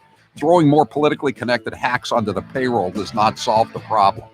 Good work, Gabrielle. We'll try to get an answer tomorrow. I'm Howie Carr. There's an old saying in politics, if you can't dazzle them with brilliance, baffle them with bull. Well, we here at Matthews Brothers never really agreed with that practice. No, sir. We've always held to the belief that people are generally smart enough to tell the difference between chicken gumbo and chicken guano. So when it comes to important stuff like structural and thermal performance of our windows and doors, we just stick to the facts. Sadly, even the remodeling industry has its share of those who hide behind hyperbole, provide mis- and disinformation, or lurch from one confusing sale of the month to another. So often, you have to wonder if they even have a regular selling price.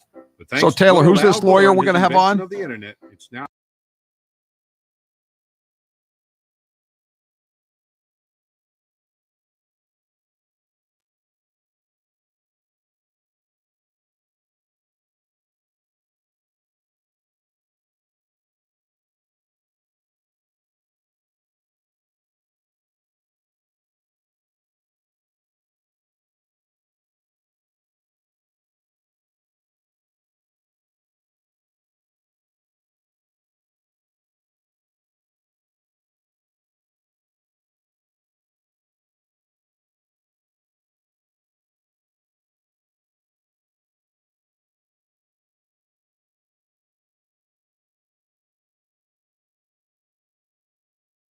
across the finish line. Crying Chuck. I don't want to say Crazy Nancy because if I say that, you're going to say it's a copy of Crazy Bernie, and that's no good. Who that judge? Alfred E. Newman. You know, I thought Pocahontas was gone, left in embers. I should have saved the Pocahontas thing for another year. Did you ever hear of Pocahontas? It's Pocahontas, Elizabeth Warren. Little pencil neck Adam Schiff. Got the smallest, thinnest neck I've ever seen. But Nancy Pelosi, I call her Nervous Nancy. Crooked Hillary. Crooked Hillary Clinton. Bill Clinton said to Crooked Hillary. Crooked Hillary, do you think he calls her Crooked Hillary, Mike?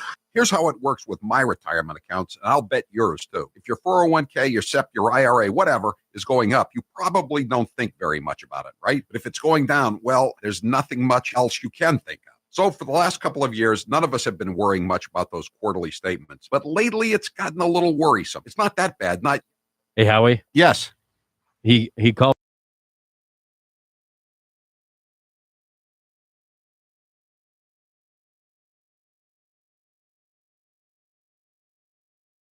precious metals. Orion Metal Exchange is the only precious metals company I trust. Give Orion a call to get a free, no-obligation investment guide about protecting your future with an enduring investment in gold and silver. You've got nothing to lose and everything to gain, including peace of mind, by calling Orion Metal Exchange now. Call them today at 800-912-2300. And with Orion, you'll get more metal for your money. Call 800-912-2300. That's 800-912-2300. And now, 1 minute of Nancy Pelosi. It is a bill that is much needed for our farmers and ranchers. I think there are only 47 votes against it in the House of Representatives. The American people should know the source of it. Again, we are engaged in the year-end continuing resolution, Homeland Security. I'm not sure. No, I haven't spoken to him since he called the other day, which was a very amicable conversation. Amiable, I guess you would say, not amicable. And I talked to Chuck last night to say, we haven't had an answer. There are other things that are going on that are newsworthy, and I think you'd have more viewers or readers if people address concerns that people have. The list goes on about the And now, an interview with the Emperor of Hate, Howie Carr. Did you have any pets when you were younger? I had a cat named Dexter. That was my first pet. And then I had possession of 2 poodles when I lived in Palm Beach, Princess and Frisky. They weren't really my dogs, but I took care of them. They lived with me. So they were my dogs. I love those poodles. When you were a kid, what was the best gift you ever received? I got this wooden fort from FAO Schwartz in Palm Beach, about the age of 6 or 7, 10 soldiers to go along with it. Such a cool fort. I had that fort for like maybe close to 10 years. What is your all-time favorite movie? Probably Goodfellas. I love Goodfellas. I love it even more than The Godfather. What is your favorite dessert? Oh, that's a tough one. Probably chocolate ice cream, followed by vanilla ice cream, followed by coffee ice cream.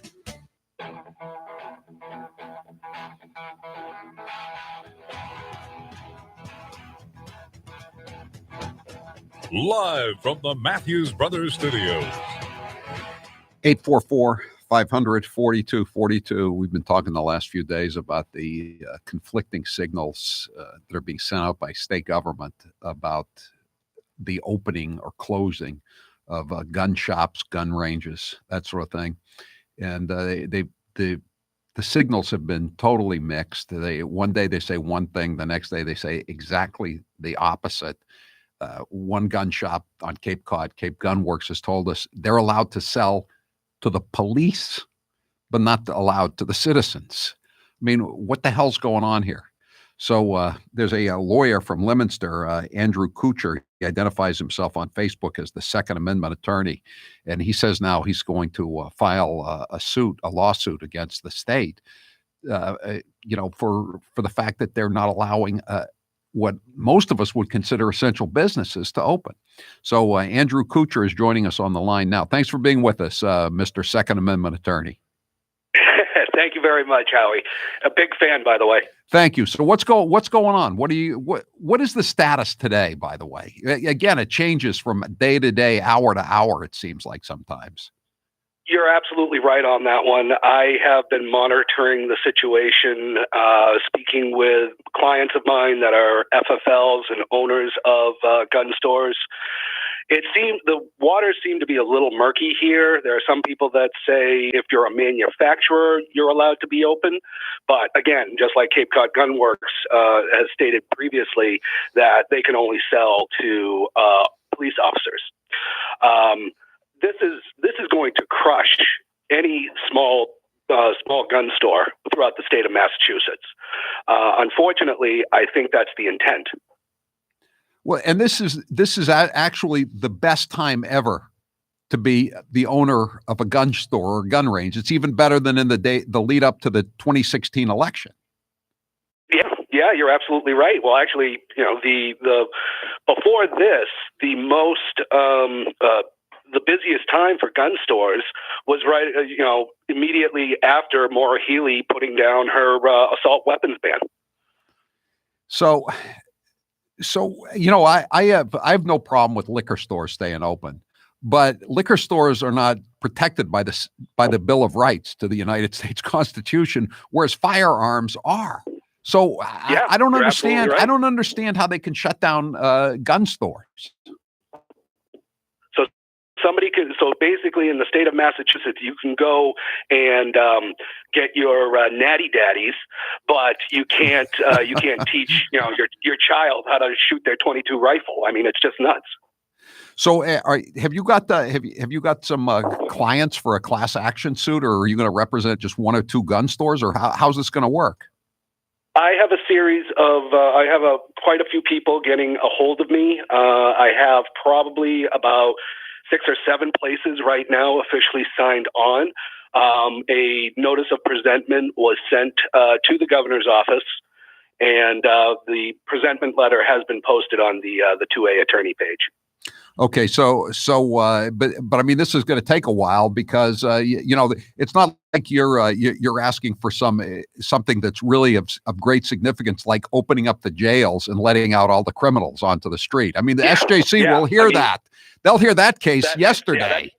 That's important, but being able to defend yourself and your family during this pandemic is not. I mean, that's how ludicrous this is.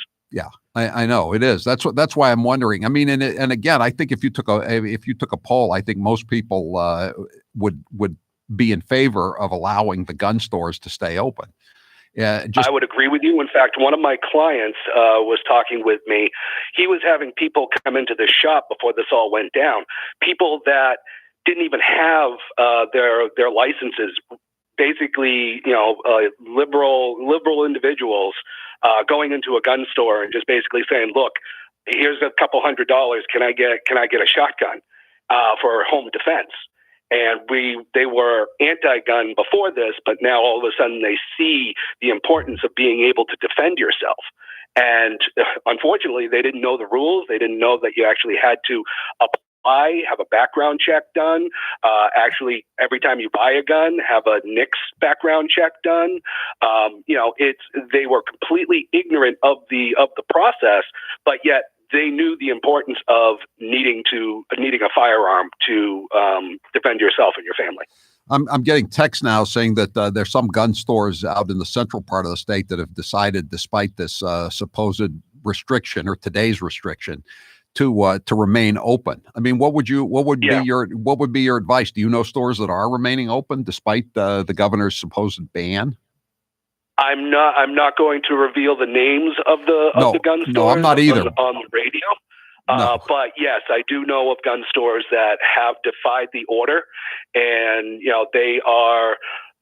they're taking a risk. I'm not going to tell you that they're not taking a risk, that the state troopers won't show up and shut them down. If not, you're being carried away in cufflinks. So, those are, they are taking a risk, but God love them. Haven't the Fed said that gun stores are essential? Yeah.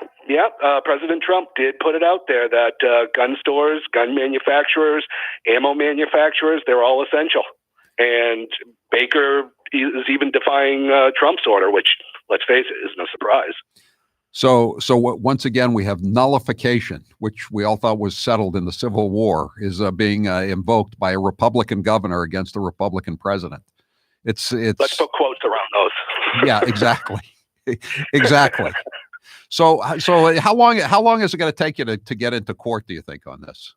Oh, Howie, I really wish I knew. I mean, basically, the courts are all shut down, and They know this. They know this, and they know the courts are going to be shut down to at least May 4th.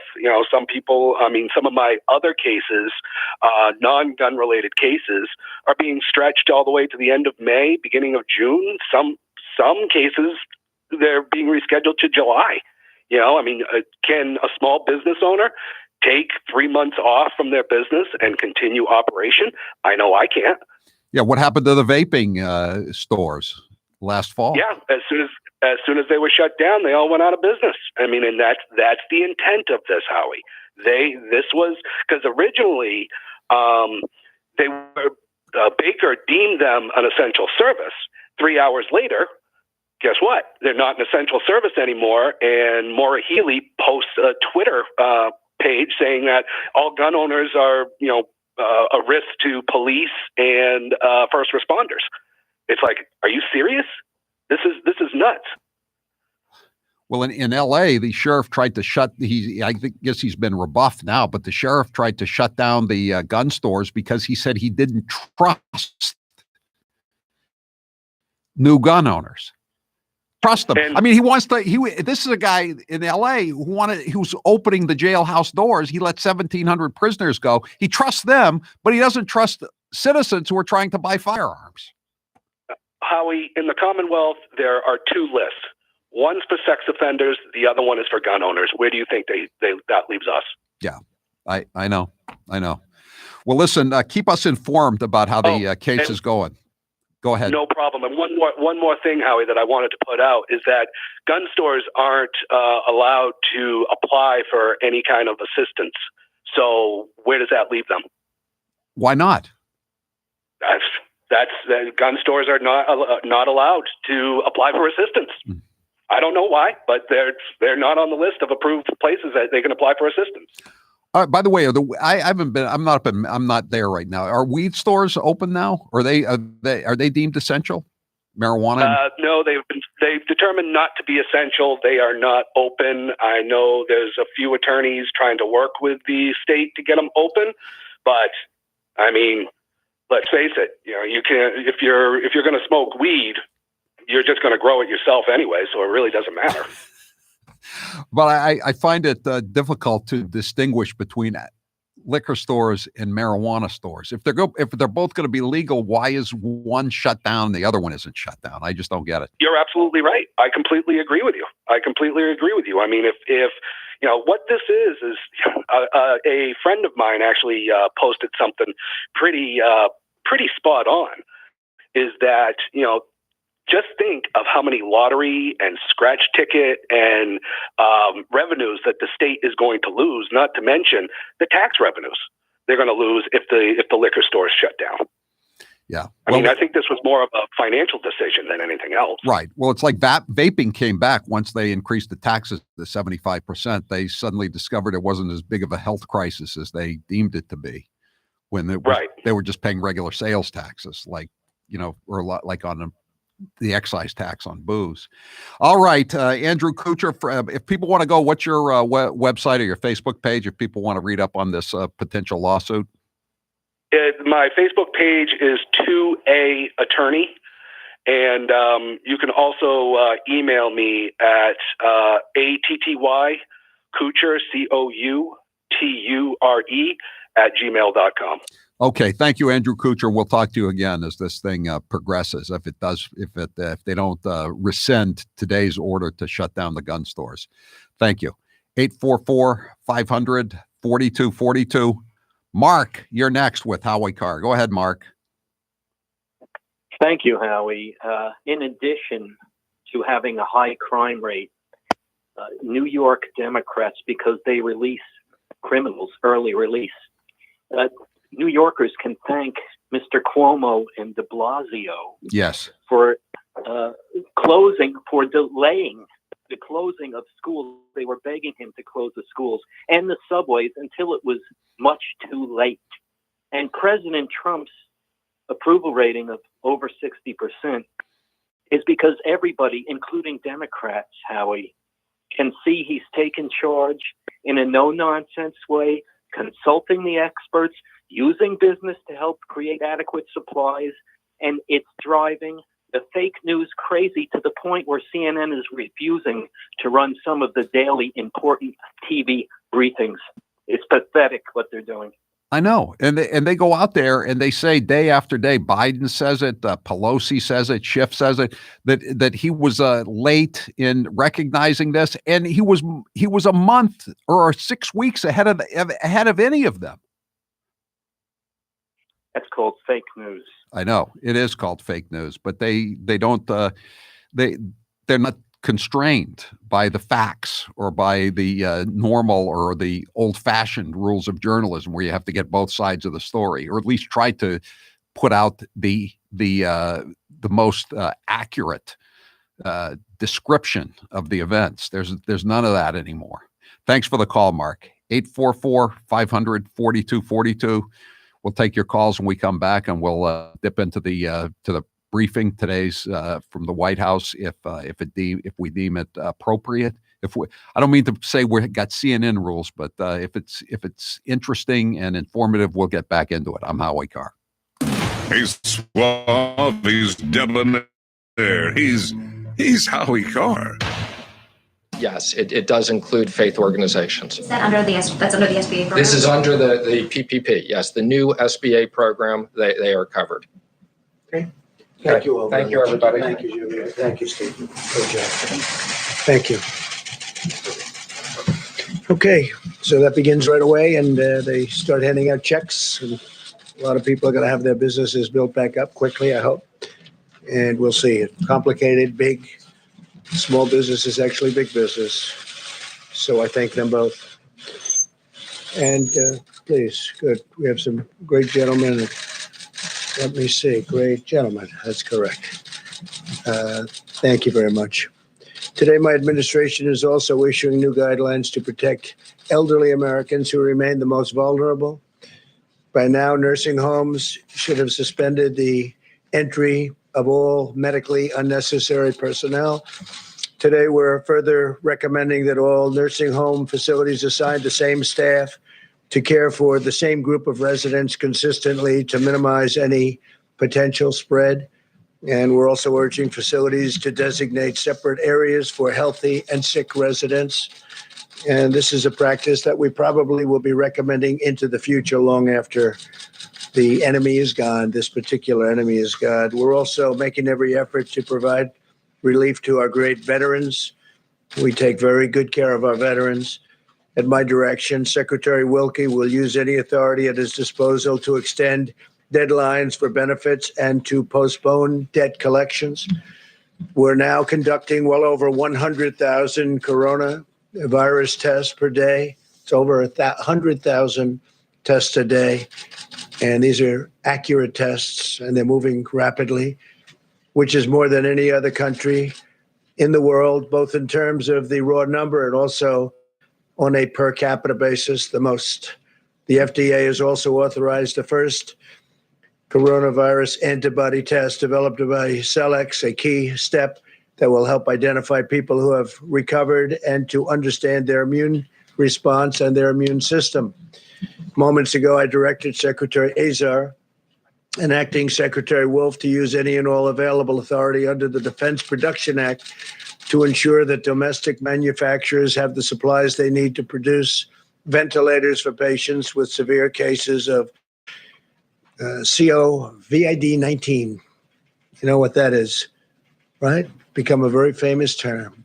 COVID. This action will help General Electric, Hillrom, Medtronic, ResMed, Royal Philips, and Vyaire Medical overcome obstacles in the supply chain that threaten the rapid production of ventilators. We have over 100,000 being built right now or soon to be started.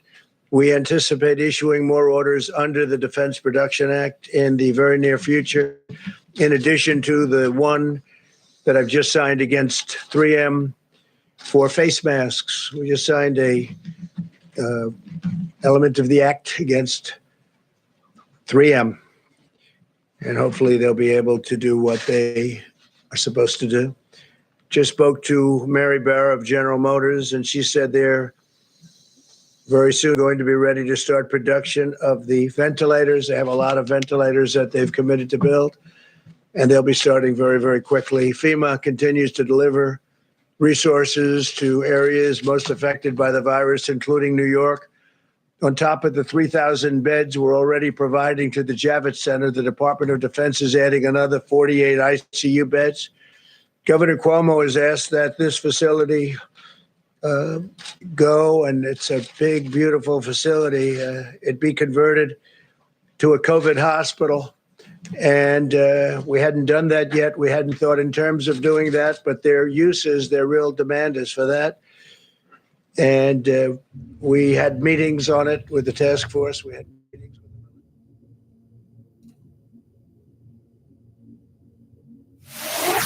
them. This is Lynn in sunny Las Vegas. This is Dan from the moonbat capital of Jamaica Plain. This is Gigi in Leominster, Massachusetts, and this is the Howie Carr Show.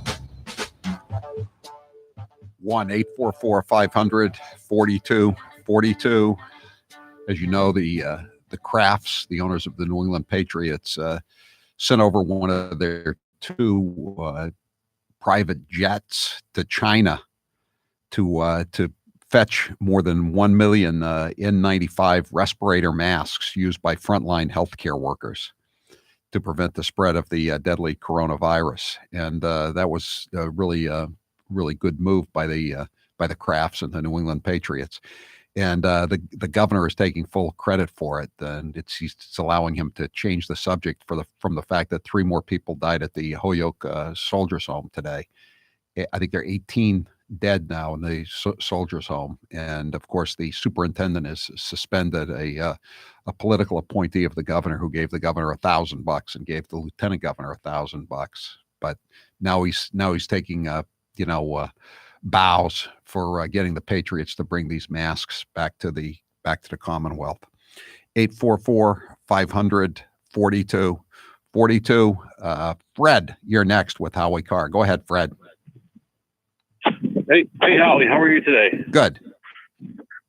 Listen, I just caught that last call you had, and even though they're shut down guns, they think in the state now, you can still go over the border and buy a shotgun or a long gun because it doesn't have to come back through a FFL dealer in the state. Yeah, well, I mean, it's just come July 1st, you're not going to even be able to buy menthol cigarettes in this state, Fred. You understand that? You're going to have to go to New Hampshire to get a pack of Newports or Salems. Yeah, and that's optimistic. I mean, I don't know what these people are up to. I don't know. I don't understand it. Are they trying to shut down all of business? I mean, this predates the coronavirus, and it will postdate the coronavirus. It's like they're on a jihad against private enterprise, and we have a nominally Republican governor. They don't care. The crazy ultra lefty agenda is to take whatever you have to resist whatever they want to ram down your throat away from you, so they can ram it down your throat. Right, I know, and they and they want to take. They're pests. They're nuisances. They get a thrill out of telling other people how to live. I thought they wanted to live and let live, celebrate diversity. All these libs, but they seem to just want to shut people down. Thanks for the call, Fred. And this gives them a good excuse. Now they get to wear masks and virtue signal. Wearing a mask out in a park, going to a supermarket. Tom, you're next with Howie Carr. Go ahead, Tom. Hi, Howie. This is Tom calling from the South Coast of the town that employs it. Yes. I am calling on a couple things here. As far as the gun stores not getting any relief, maybe that is because coming from the Fed down, that on a federal level, they're saying those stores can be open. So why should there be relief possibly? I don't understand what you're getting at. I mean, it's... What I'm trying to say is Trump and the federal government is allowing gun stores open. So if they're allowed to be open, it's business as usual. So why should they have relief on that level as far as the federal government goes? Right. But again, the state is attempting, apparently, I don't know how successfully the state is attempting to shut them down. But again, the attorney, the Second Amendment attorney, and our texters are saying that there are gun stores that are still operating in the Commonwealth of Massachusetts. And so far, nobody has done anything about it. It's kind of hard for the state to say you can sell to one group of people, but you can't sell to another group of people. I don't know how that passes any kind of legal muster. I mean, you're either allowed to sell or you're not allowed to sell, but you can't pick and choose, can you? I mean, they used to have covenants about who you could sell property to in certain neighborhoods or certain towns, and pretty sure that was ruled unconstitutional back in the 1960s. Thanks for the call, Tom. 844-500-4242. We have time for Daniel? No, we don't have time. We're going to have on the congressman from Wisconsin, Congressman Style, who is trying to claw back the $25 million to the Kennedy Center for the Performing Arts since they've laid off the symphony. We'll have him on when we come back. I'm Howie Carr. You've been hearing me talk about SuperBeets for a while, and some of you are still thinking, why SuperBeets? Because the benefits are incredible. Beets have nitrates. Nitrates support better blood flow, and better blood flow equals better energy and efficiency throughout your body. It even supports healthy blood pressure. Just one scoop of SuperBeets has the nitric oxide equivalent of 3 whole beets. Together, we're going to win this. Now, what I'd like to do is I'm going to step out. We have a meeting on this subject, and I'm going to step out just for a few moments. I'll be right back. We'll answer some questions. But you have some very hardworking people who have done an incredible job, led by Vice President Mike Pence, head of the task force. And then Jared Kushner is going to say a few words, and Admiral Polovchek, Peter Navarro, Dr. Birx, and myself. I'll be right back. So I'll see you in a little while. I did take a test. It just came out. This is from the White House physician. You may have it. Just came out. I just took it this morning. And I took it. It took me literally a minute to take it. And it took me, I guess it was 14 or 15 minutes. I went to work. I didn't wait for it, but he said it took 14 minutes or something to come up with a conclusion. And it said the president tested negative for COVID-19. So that's the second one. I think I took it really out of curiosity to see how quickly it worked and fast it worked, and it's a lot easier. I've done them both. And the second one is much more pleasant, Jeff. I can tell you that. Much more pleasant. So I'll be back in a little while.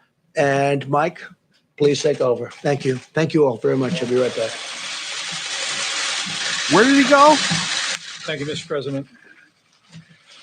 The White House Coronavirus Task Force met today, but earlier in the day, the president convened all the key elements of our supply chain team in the Oval Office for an update on the progress that we have been making, working literally around the clock to make sure that our healthcare workers, the people on the front lines, have the personal protective equipment and also the ventilators to be able to meet this moment. And today you're going to hear from the people that are literally working each and every day to make that happen. Dr. Deborah Birx is also with us. She'll reflect in a few moments on the progress that we're making, analyzing the data. Each and every day we're looking county by county, state by state, consulting with governors and local health officials. At the present moment, more than 1.3 million tests have been performed, and as you all are aware, some 236,000 Americans have tested positive for the coronavirus, with now the losses over 5,000 Americans, and our hearts are with their families. Beyond that, we have been focusing not just on ensuring the testing is occurring, but that the supplies are flowing. As the president just announced, he made a decision today to deploy thousands of N95 masks directly to New York City's public hospitals, and our team will speak about that in just a moment.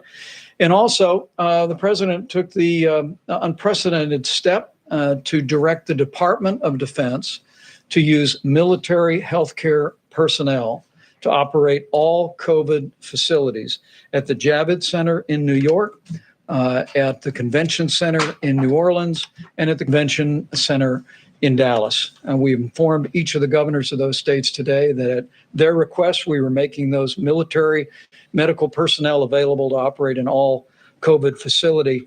But we would emphasize to people in that community who believe you've been impacted or have contracted the coronavirus, contact your local healthcare provider. We anticipate in the New York area that your local healthcare provider will make the decision whether you are transferred to the Javits Center. And in all cases, simply look to the guidance of your local governors about how best to receive the care that every American is entitled to have.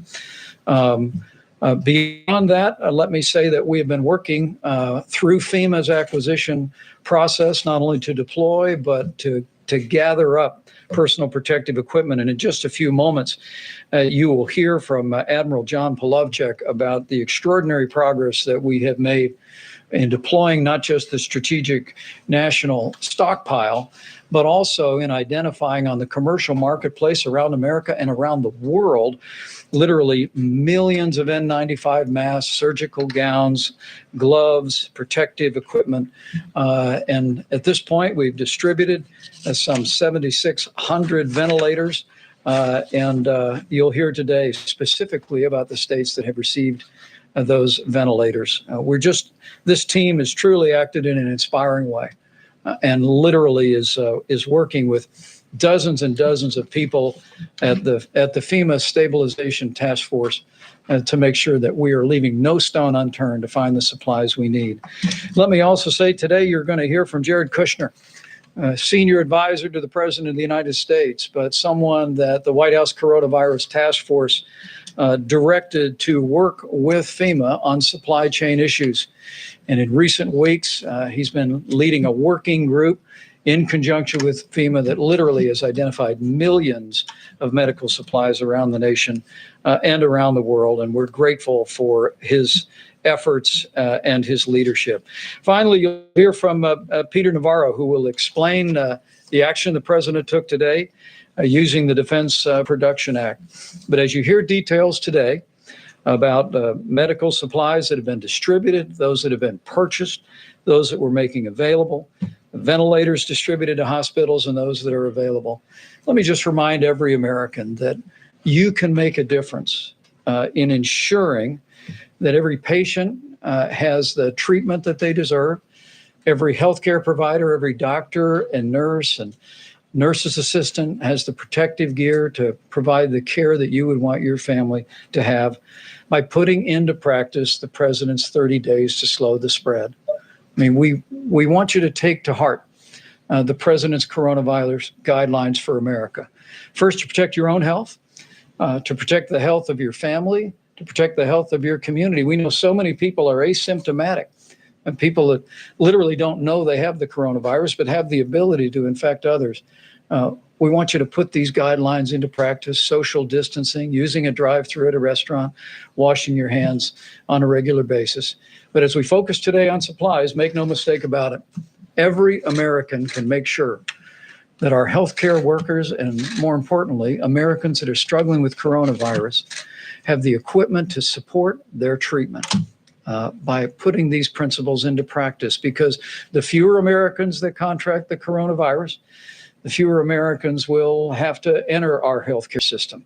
And that'll continue to preserve the capacity in our healthcare economy. So we thank the millions of Americans who've responded in the first 2 days of 30 days to slow the spread. And I'm just absolutely confident that in the days ahead, every American's going to do their part for your health, your family's health, the health of your community, and to ensure the strength and vitality of the greatest healthcare system in the world. With that, let me introduce Jared Kushner to speak about the work that he's been doing, working with FEMA on ensuring a strong supply chain to meet this moment. Jared? Thank you, Mr. Vice President, and thank you for your great leadership on the task force. And thank you to Dr. Birx and Dr. Fauci as well. It's been an honor working with you these past few weeks. When the Vice President first asked me to help on the task force with different tasks, I asked the President what he expected from the task force and how I can best serve him and the task force. What the President asked is that all of the recommendations that we make be based on data. He wanted us to be very rigorous to make sure that we were studying the data, collecting data. A lot of things in this country were happening very quickly, and we wanted to make sure that we were trying to keep updating our models and making sure that we were making informed decisions and informed recommendations to him based on the data that we were able to collect and put together. The President wanted to make sure that we had the best people doing the best jobs and making sure that we had the right people focused on all the things that needed to happen to make sure that we can deliver in these unusual times for the American people.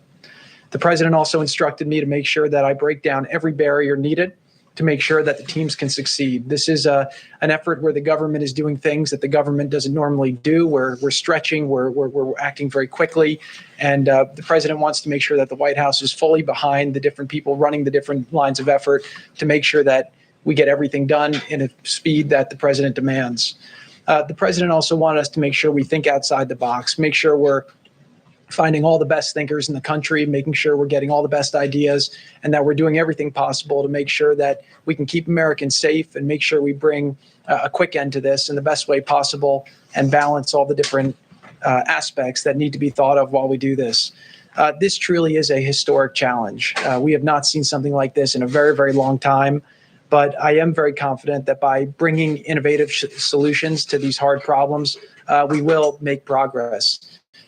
Today, we were briefing the president earlier. He asked me to come out and talk a little bit about what we've been doing on the supply chain task force, which Admiral Plevchuk has been leading. And what he's been very impressed by is the way that we've been resourceful to find product all over the world, all over the country, and we are finding ways to solve the different problems. The president's been very, very hands-on in this. He's really instructed us to leave no stone unturned. Just this morning, very early this morning, I got a call from the president. He told me he was hearing from friends of his. You had on a very interesting ballet outfit, and you were waving a wand, and then you spun around and you danced away. Well, that's there's a lot of metaphoric reality in that one. Your family is strange. Unchained and unstoppable. Can you explain why you're still in the race and what this path is that you see? Last I heard, people in a democracy have a right to vote for the agenda that they think can work for America. They don't like you. I don't like you. Rump swabs, hacks, and moonbats beware. It's Howie Carr. 844-500-4242. There's been a lot of controversy over the $2 trillion bailout act that went through last week. And one of the smaller items in it, believe it or not, was $25 million for the Kennedy Center for the Performing Arts. And the Republicans wanted to put $1 million in, and the Democrats wanted $35 million. They compromised at $25 million. And as soon as the Kennedy Center for the Performing Arts got this money, which is supposed to, all this money is supposed to be a bailout of the affected workers, and I think everyone would agree on that. The Kennedy Center got the $25 million and then immediately furloughed or laid off 700 people, even though they had just been appropriated $25 million. And now some Republicans, led by a freshman congressman, I believe, from Wisconsin, Brian Stile, they're trying to claw back the $25 million. I think it's a great idea, just to I don't know if it's going to be successful, but I'd like to just everyone should express their disappointment, shall we say, to the Kennedy Center. So joining us on the line now is Congressman Brian Stile from Wisconsin. And thank you for being with us here on the Howie Carr Show. Thanks for having me on. So how did you decide to file this? God forbid, I read the bills. And when I jumped in my car and drove from Wisconsin to Washington, D.C. for this bill on Friday of last week, I spoke on the House floor that I thought the $25 million for the Kennedy Center was inappropriate. The funding should have been going to workers who lost their jobs, who need to pay their grocery bills. And it should be going to our frontline workers fighting this coronavirus, our nurses and our doctors, so they have protective equipment. And people should not use this as a vehicle to put in special pet projects like the Kennedy Center. And then after they got the $25 million, the Kennedy Center then went and laid off their workers. That was the bitter icing on the cake. And that's when people started paying attention to this. And we've been gaining support to take this money back away from the Kennedy Center. The funds that are passed should be going to help workers who lost their jobs and to helping actually fight the coronavirus. It should not be used as vehicles for people's special pet projects. How could they possibly be so tone deaf as to know that it was already controversial for them to get to $25 million? And then it seemed like 24 hours, 48 hours later, they're laying off hundreds of people. This is how Washington, D.C. thinks. And this is why everybody here in Wisconsin and across the country gets so frustrated with business as usual. They see people cutting to the front of the line, and that's what the Kennedy Center did. They jumped to the front of the line by getting a sweetheart deal, by getting a special line item in this bill And then they continue the Washington way. And after they hid behind their musicians and their employees, once they got their money, the elites went and cut the jobs of the people at the Kennedy Center. They took the money and then they cut their workers. It's beyond appalling.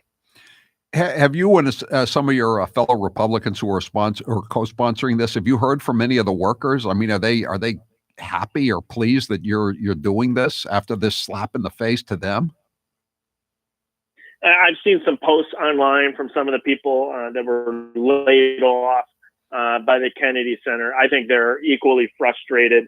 It's no way to behave after you go and get a sweetheart deal to then turn around and to lay off your employees is just appalling.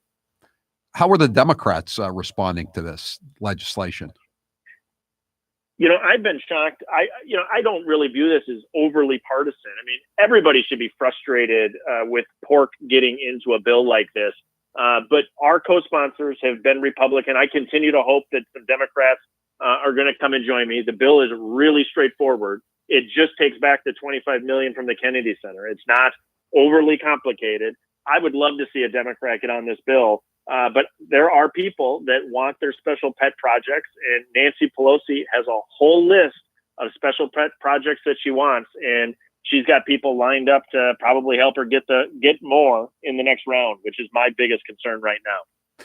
Well, I read that in this $2 trillion initial package, there's also, I think, 75 million or so for various forms of public broadcasting.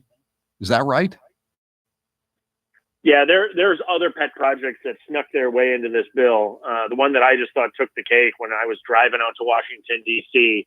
Was the Kennedy Center. What we need to do is get rid of these special pet projects and really focus in on this massive national health crisis. We need to make sure we're helping workers so they can pay their bills and cover their groceries. And we need to make sure we're helping our healthcare workers so that they have the protective equipment that they need so they can go in and help people who come down with this disease. And so we got to tackle this problem in Washington. This is the frivolous spending that just upsets everyone back home.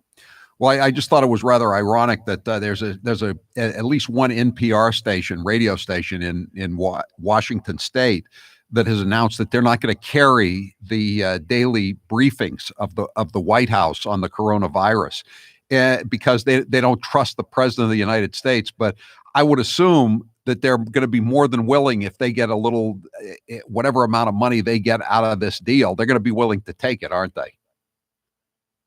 That's like anybody that wants a sweetheart deal. They're willing to tell you one thing to get themselves into the bill, get to the Kennedy Center. Well, listen, Congressman Style, I'm glad you filed this legislation, and I hope it goes somewhere. I'm not confident, but at least you're rattling their cage and letting them know that people are just not only in Wisconsin but everywhere are not happy about what they've done. Well, by shining a light on this kind of pork that sneaks into a bill like this, if anything, it should make people think about this when the next coronavirus bill comes, that we're not open for special pet projects to sneak in. We're going to deal with this health crisis, but we're not interested in adding in frivolous spending into the next bill. Don't they already get millions of dollars in taxpayer funding, by the way? They do, and there's an appropriations process where Congress can go through and analyze how the money is spent. It's when people get special treatment during a period of time of a national health emergency that it's more appalling than ever. All right, Congressman Brian Style from Wisconsin, thanks very much for being with us here on the Howie Carr Show. We appreciate it. Online shopping is supposed to be easy, and it really is most days. It takes a little longer now to get deliveries made because so many more people are shopping online. They're stuck at home. Many shops are shut down, or you don't want to go and be exposed to the virus. But it's fun. It's fun, and it's convenient to shop online. The problem is finding the coupon codes that can actually save you money. It's hard to find them. With Honey, though, it doesn't have to be. Honey is the free online shopping tool that automatically finds the best promo codes and applies them to your cart. Just download Honey to your computer and shop on all your favorite websites like normal. When you check out, just click the little Apply Coupons button that pops up. Wait a few seconds for Honey to scan its database of all the working coupons on the web. Then watch your price drop. I have a guy working for me down here in the studio in Florida, and he just got a new dog, and he was looking for flea medicine for his new collie.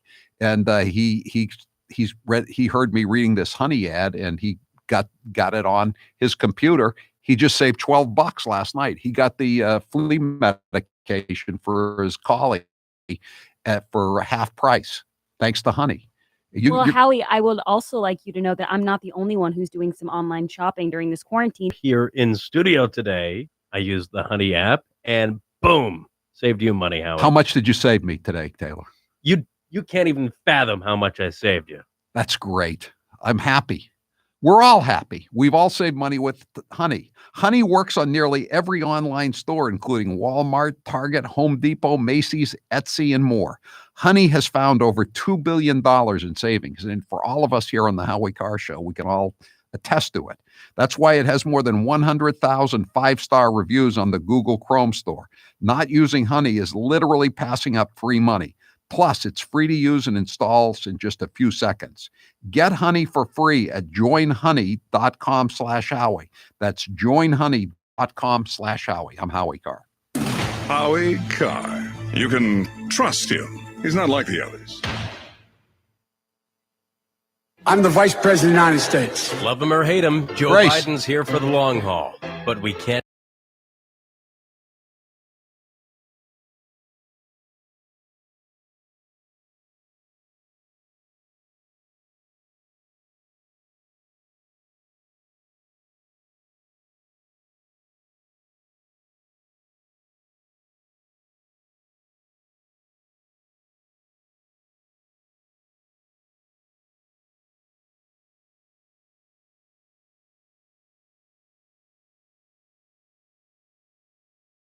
O330 and help me. Had over 40 kids shot at Kent State on a beautiful lawn. I love this place. Look, what's not to like about Vermont in terms of the beauty of it? I said something that was not meant the way I said. I mean, what is it that I said wrong? I want to be clear. I'm not going nuts. Anyway, my time's up. I'm sorry. Is the press conference still going on? In or near the financial red zone. That's Trump's not back yet. Retirement. Where did he go, by the way? I don't know. That was very.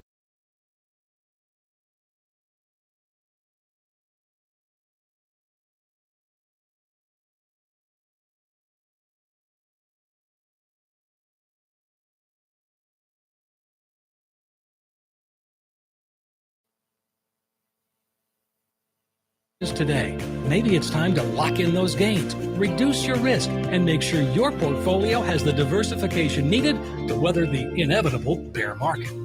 Kevin can help take the worry out of living in retirement. Call now for your no-cost or obligation retirement stress test, a $500 value. Call Kevin today, 800-989-9100. That's 800-989-9100. And catch Kevin on the Howie Carr radio program every Thursday afternoon for a market review and tips on creating the retirement of your dreams. Joe Biden might be running for president in 2020, so we should play some of his greatest hits. Barack and I finally reduced the disparity in sentencing, which we've been fighting to eliminate, in crack cocaine versus powder cocaine. Correct. It was a big mistake when it was made. We thought we were told by the experts that crack, you never go back. You cannot go to a 7-Eleven or a Dunkin' Donuts unless you have a slight Indian accent. If you want to protect yourself, get a double-barrel shotgun. If there's ever a problem, just walk out on the balcony, put that double-barrel shotgun, and fire 2 blasts. They're going to put you all back in chains. Give me a break. That's a bunch of malarkey. The 3-letter word, jobs. J-O-B-S, jobs. One man stands ready to deliver change we desperately need. A man I'm proud to call my friend. A man who will be the next president of the United States, Barack America.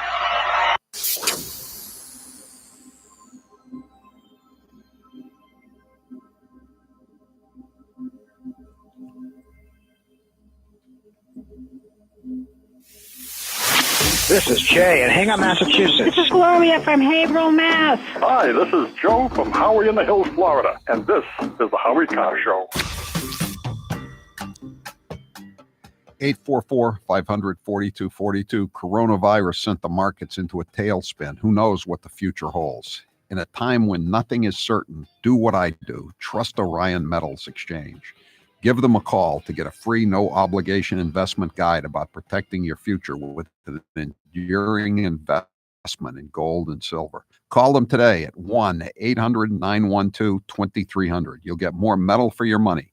Call 800-912-2300.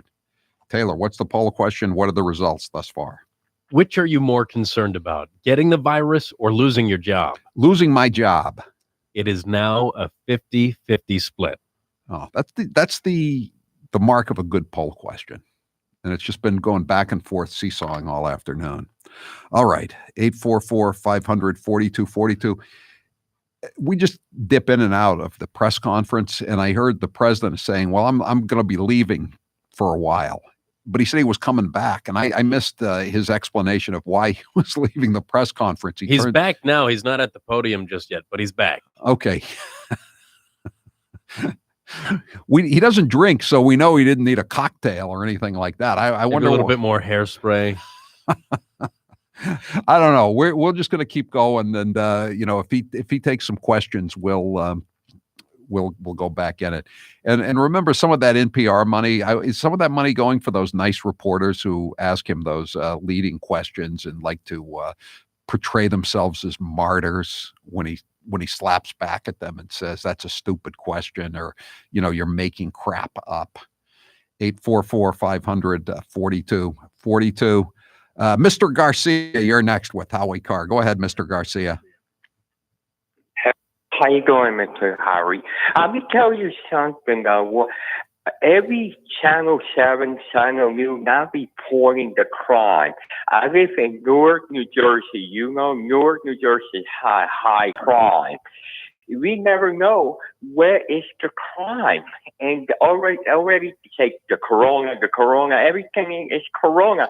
I believe in my heart, you have crime everywhere, but he's not reporting. Mr. Garcia, did you see the story out of Northern Virginia? There was I think over the weekend, there was a guy who lives above a convenience store in Northern Jersey, and he actually works there as well. And 3 guys at 4:30 a.m. broke in to the convenience store. They were robbing it. They were burglarizing it. They were looting the cash register. They were stealing equipment. He comes downstairs and shoots at them and wounds one of them. And now he's been arrested, Mr. Garcia. Did you see that? Yes, I see that. It also, the death in New York is so high. We never know if the corona or people dying heart attack or people having crime. We never know. I know, and there's been stories now in the press, more in the foreign newspapers, the UK papers, that some people in Italy, medical professionals, are saying that the reason the death toll is so high in Italy is not because of the usual reasons, which is they have a lot of Chinese who were working there and more people were exposed, or the fact that the population is older than it is in almost any other country in the world. The fact is that everybody, and apparently in Italy, or at least in parts of Italy, that dies, that tests positive for the coronavirus, they just automatically list them as dying of coronavirus. And nobody really knows if that's the case or not. And the same thing could be happening over here in jurisdictions in New York. I mean, the lead story in the Globe today for a while was that a 31-year-old male in Cambridge had died of coronavirus. And there was no reporting on whether there were any underlying conditions. 31-year-olds die all the time. And I hate to say it, most of the time when a 31-year-old male dies in the city, it's of fentanyl poisoning, an overdose of opioids or synthetic opioids. And it's never the lead story. Most of the time, there's just a little obit runs in the paper, if that, and it just says he died. Doesn't even say what he died of. But now coronavirus, they're just reporting these random deaths, and they're it's like they're I don't know. I just get a vibe of and I don't know what killed this guy, but remember when AIDS was around and they had this thing, AIDS is spreading into the heterosexual community, and really it wasn't. Remember that? Yeah, they were just trying to make it more of a even more of a scourge than it already was. I mean, I just wonder about these cases. What's killing these people? Is it coronavirus, or is it coronavirus and something else? Thanks for the call, Mr. Garcia. Steve, you're next with Howie Carr. Go ahead, Steve. And I'm very sorry this guy's dead. He seems like a nice guy, and he was from a family of 4 brothers. But I mean, 31-year-olds die sometimes. Go ahead, Steve. I've got kind of a weird take on this thing. I'm starting to try to monitor the loss of government tax receipts. Yes. Because, we may actually have a lot of leverage, because they're going to be screaming for us to go back to work in about a month. And maybe we should put the screws to them and withhold some tax money, or start doing business without paying taxes. Good luck with that one, Steve. I can't endorse that. You're going to get yourself into trouble if you try that. I want the layoffs to start. I've noted this statistic before. UMass is going to come up with a $70 million shortfall just from all the money that they're going to have to refund for room and board and for tuition fees, et cetera, et cetera. I haven't heard anything about any layoffs at UMass to make up for that $70 million shortfall. Have you? No. But I'm telling you, they're going to be screaming. They can talk big and tough and play this health crisis martial law, but they're going to be screaming for us to go back to work. And maybe certain in life or death and taxes. And I don't think you're going to make them sweat that way, Steve. I've seen people go to jail for not paying their taxes. I know some of them personally, and they were sweating. I'm Howie Carr.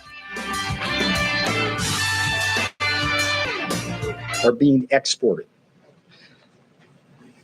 When President Trump heard about that, he said, that's not going to happen anymore on my watch. So tomorrow we're bringing that order, and what's going to do is it's going to empower Customs and Border Protection with the help of people like the Post Office and express mail consigners like UPS to basically deal with that issue. So we are going to crack down unmercifully. And I would say to the hoarders out there, the brokers who are trying to make money off the misery of people in this country or around the world, that's got to stop. And if you've got inventory, what you need to do is pick up a phone and not call somebody out around the world. You call FEMA and say, we got some stuff, we'll give it to you at a fair price, and be done with that, because that stuff has absolutely got to stop. So that's hang on. So that's what we're going to be looking for. And when we hear cases like this, we're going to aggressively issue order after order to crack down on it. Now, this is not my role to take a bunch of questions, but let me tell you one other thing before I leave the podium. It's a story which I'd love to share with you today, because this again illustrates one of the key principles of this president and this vice president, which is to wed the full force of the federal government with the full power of private enterprise. And just 2 days ago, we at the White House got an urgent SOS from the chief of police of the New York Police Department. And they are in a situation now, because of the strain on their resources, where personnel such as their homicide detectives were having to go on into houses and deal with COVID issues without protective gear. Now, the beauty of this president is, because of his leadership, we were able to solve that problem in 2 phone calls. 2 phone calls.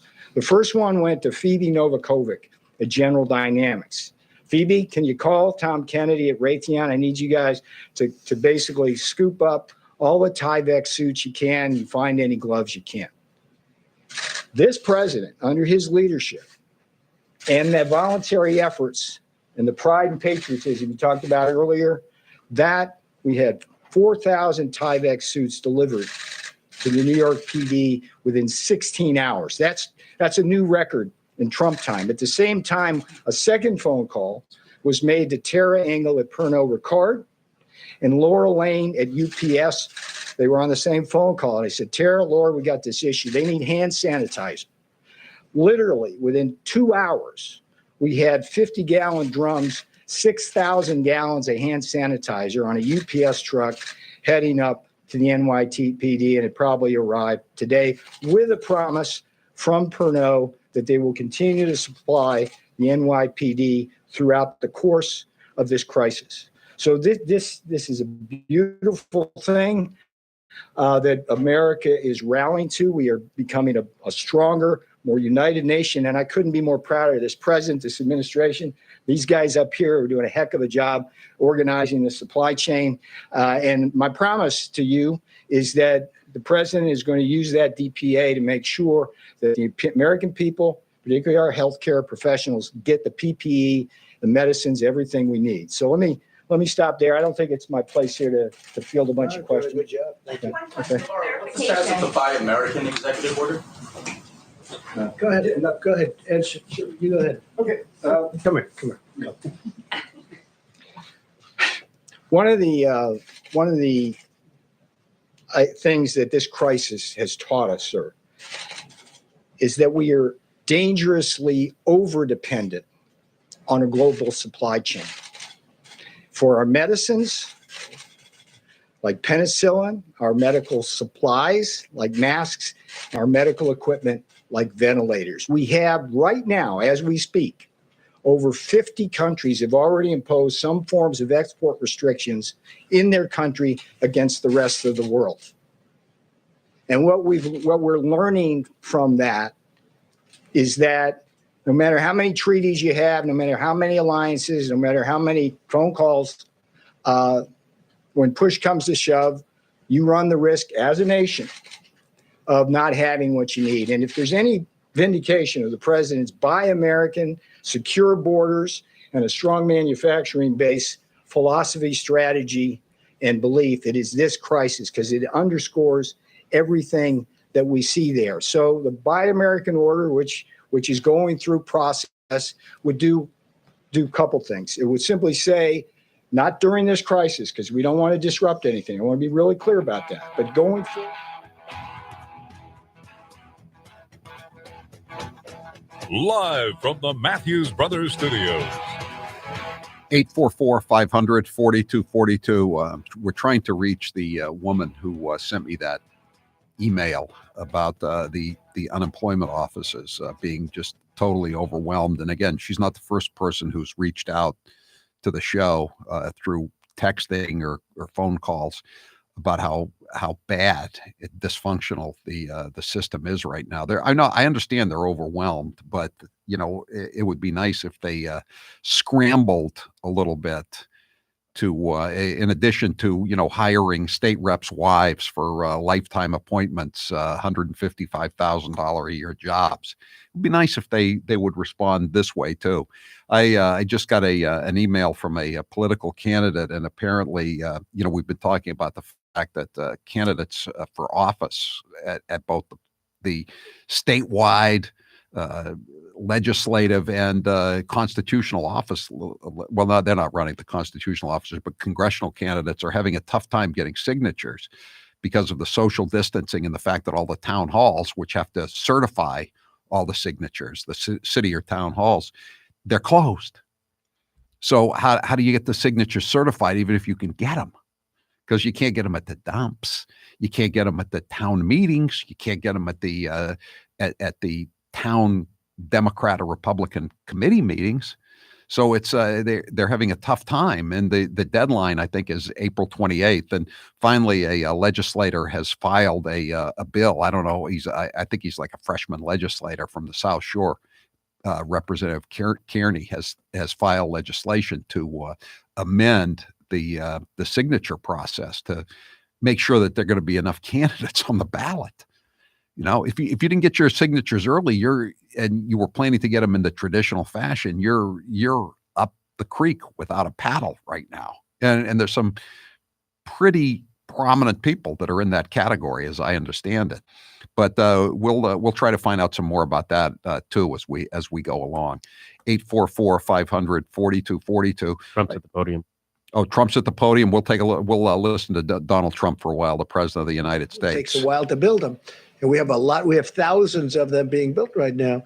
In a little while, they'll be worth about $5. But right now, they're very valuable. And we're going to have a lot of them being shipped. In fact, that's why General Motors called up before Mary. That's why others called up 2 days ago. They called up that they're all in production. And they're starting to arrive in a week and a half. But there'll be a time when we're going to build stockpiles. By the way, the states should have been building their stockpile. Exactly. We have almost 10,000 in our stockpile, and we've been building it, and we've been supplying it. But the states should be building. We're a backup. We're not an ordering clerk. We're a backup. And we've done an unbelievable job. Like, for instance, who ever heard of a governor calling up, sir, can you build us a hospital of 2,500 rooms? And we built it. Can you build us 4 medical centers? We built it. Can you deliver a ship? A hospital ship with 1,000 rooms, and we did it. And we did it in Los Angeles too. We've done an unbelievable job. These people, and thousands of people behind them, but we're a backup. Ideally, those hospitals would have had all this equipment. Ideally, those states should have had all this equipment, and I think they will the next time. You know, you heard the case where thousands of ventilators could have been had at a very inexpensive price 3 years ago. And a certain state decided not to exercise that right because they wanted to build a road or they wanted to build something else because it's big money. You're talking about, I think it was $1 billion, but you're talking about a lot of money for something that may never happen. Because normally on a ventilator, other than a pandemic or an epidemic, you wouldn't need anything like this. Hospitals have 3 ventilators, big hospitals, and they get by with it. And now they want thousands. I mean, they want thousands of ventilators. You call up a governor and they'll say, sir, could you send us 40,000 ventilators? Nobody has ever heard of a thing like this. So they've done some job. Let me just tell you, when Secretary Mnuchin spoke, they want you to call not .com, but SBA.gov, okay, for the application and for information. Okay, so it's SBA, small business, SBA.gov, okay, if you don't mind. Yeah, let's go, please. Thank you, sir. Thank you, Mr. President. I want to follow up from a question yesterday regarding your administration's denial of the expansion of Obamacare's special enrollment period in the wake of this pandemic. In your own words, VP Pence gave a 5-minute non-answer, but people facing this pandemic illness and even worse, most experts say that having health care is critical to our nation's health and financial well-being. Can you assure Americans tonight that you will reopen Obamacare marketplace so that they can be covered in this time of combined health we're doing and better than financial that. crisis? No, I understand the question. We're doing better than that. We're going to try and get a cash payment to the people, and we're working out the mechanics of that with legislature. So we're going to try and get them a cash payment because just opening it up doesn't help as much. So we're going to work it out. So we're going to try and get for that certain group of people, it's a certain group of people, a cash payment. Go ahead. I really want to ask you about masks, but I also just wanted to follow up on a couple of hanging threads there. Just the question earlier about the bidding. What happens, though, when states are bidding against each other on those markets? Well, they have that, and they have to work that out.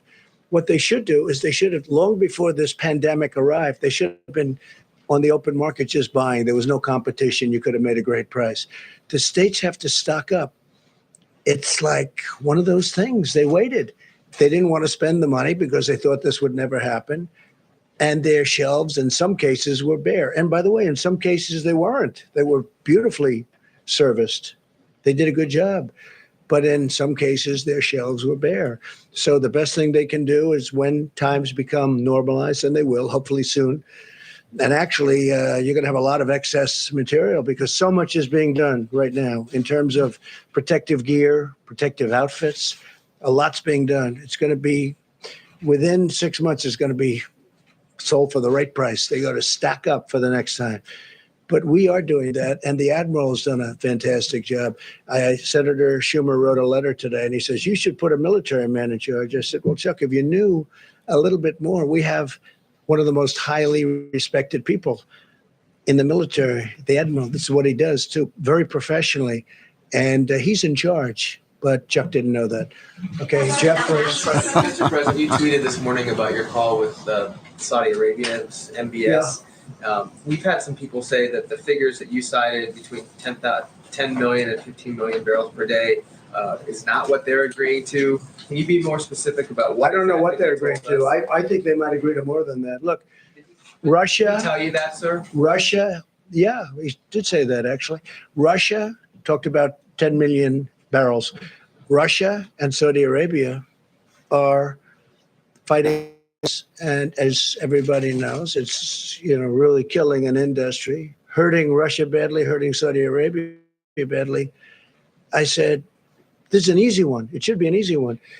And it may be 10, and it may be more than that. I was actually told it may be 10, as I told somebody before. It may be 10, and it may be more than that. Maybe it's 15. Maybe it goes up to 15. Could be as high as 15. And, there's a tremendous oversupply right now. That industry was oversupplied before the virus. And when the virus came along, they lost 35-40% of the world. And there's an unbelievable, you can't get a ship now. Every ship is loaded to the gills, sitting out someplace in the ocean. They're storage tanks. They're not even ships. They're storage tanks. So it would be great for Russia. It would be great for Saudi Arabia. I hope they make that deal, but that's what they told me. They said well, I think it'll be hopefully soon. I think hopefully they'll announce something soon. Now, can a deal be broken? Can something happen where it doesn't happen? I guess. In which case there's another alternative. But I'd rather not see that. Trees, they want to make a deal. It's good, but it's also good for the world if they do, because you save an industry. Yeah, please. Go ahead. Go ahead, in the back. What do you mean by cash payments? I'm going to let Mike, because we went over this very specifically, and I'll let you talk about it, Mike, because you responded last time. Right. Thank you, Mr. President. We'll just, did you notice that the first question he takes, you gave a 5-minute non-answer. Can you imagine that little pajama boy ever addressing the dear leader, Barack Obama, with that kind of question? You gave a non-answer. And this whole thing about what about the states bidding against one another? And 917 was listening to that too, one of our texters, and said, libs only care about the sanctity of the states when it comes to legal weed and sanctuary cities. Otherwise, they want it to be out of their hands. So it appears, Howie, we know what President Trump was doing during that 15 minutes. He had another meeting where it appears he released this letter to Senator Chuck Schumer. He said, thank you for your Democrat public relations letter and incorrect sound bites, which are wrong in every way. And he goes on to list all the things that they're doing to abate the coronavirus here in the United States. And then says, if you spent less time on your ridiculous impeachment hoax, which went haplessly on forever and ended up going nowhere. Haplessly. I love that word. What a great description. Which ended up going nowhere except increasing my poll numbers, and instead focused on helping the people of New York, then New York would not have been so completely unprepared for the invisible enemy. Oh. No wonder AOC and others are thinking about running against you in the primary. If they did, they would likely win. Fortunately, Fortunately, we've been working with your state and city governments, Governor Andrew Cuomo and Mayor Bill de Blasio, to get the job done. You've been missing in action, except when it comes to the press. While you have stated that you don't like Andrew Cuomo, you ought to start working alongside him for the good of all New Yorkers. I've known you for many years, but I never knew how bad a senator you are for the state of New York until I became president. If you have any questions, please do not hesitate to call, or in the alternative, call Rear Admiral Polachek. Which was the guy he mentioned that Schumer said, why don't you appoint a military guy to handle this? And apparently, as the president said, apparently he didn't know that there was a guy from the Navy that was running the whole operation. Oh, Howie, man. I think Taylor just learned a new job he could have if radio doesn't pan out. He could do the ads for politicians. I love that word, haplessly. I don't think I've ever used that word in a column or on the radio. Hearing Taylor read that letter, it sounded like an ad. You are the worst politician New York has ever seen. And the only thing he forgot to mention was, I used to give you money. And that makes me want to throw up on TV. He did, because he said that repeatedly. And we've looked at his records. He used to give Schumer money. And he said, what am I supposed to do? I have to do business in New York City. Everybody understood perfectly why, It's protection money. It's legal protection money, but that's all it was. All right. We'll be back. 844-500-4242. If you've been hearing me talk about SuperBeets for a while now, I'm sure some of you are still thinking, why SuperBeets? You can take it from me. The benefits of SuperBeets are incredible. I'm holding it up now on our social media. You can see it, my little jar of SuperBeets. It's almost empty because I use some every morning when I wake up. And in the afternoon before the show, it gives me a burst of energy. It increases my circulation. It helps my blood pressure. It's just good for you in every possible way. And it tastes good too. If that doesn't convince you, we can talk about the science behind SuperBeets. Beets have nitrates. Nitrates support better blood flow. Better blood flow equals better energy and efficiency throughout the body and even supports healthy blood pressure. But SuperBeets does so much more than eating regular beets and is unparalleled compared to other beet powders. Just one scoop of SuperBeets has the nitric oxide equivalent of 3 whole beets. And the science team behind SuperBeets has conducted 11 clinical trials and was given the Science Award by the Nutrition Business Journal. This level of research is unheard of in the nutrition category. These are just some of the reasons why I love SuperBeets and why it's worked for all of us here at the Howie Carr Show. To try SuperBeets risk-free for 90 days, visit www.superbeetsradio.com/Howie and get a free 30-day supply, free shipping, and free nitric oxide strips to test your nitric oxide levels with your first purchase. www.superbeetsradio.com/Howie. www.superbeetsradio.com/Howie. I'm Howie Carr. He didn't come here to be made. Why is that? Because public hospitals sometimes have the weakest supply chain because they're often sometimes not as attractive to private sector distributors, or they may be too busy caring for the needs of patients to be really on top of their order forms and their supply chains.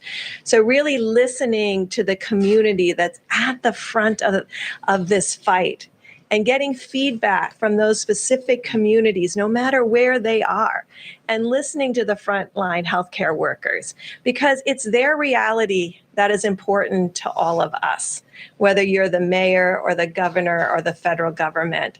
And if they're saying they need something, we have to work together to supply that. And so that's what you're seeing with this triangulation.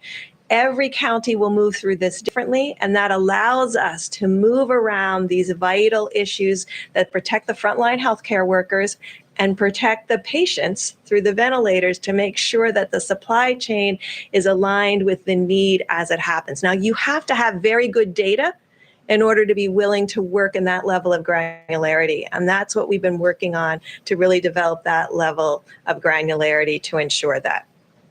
So I just wanted to say one other thing about testing, just to give you the bottom line data of what we're seeing.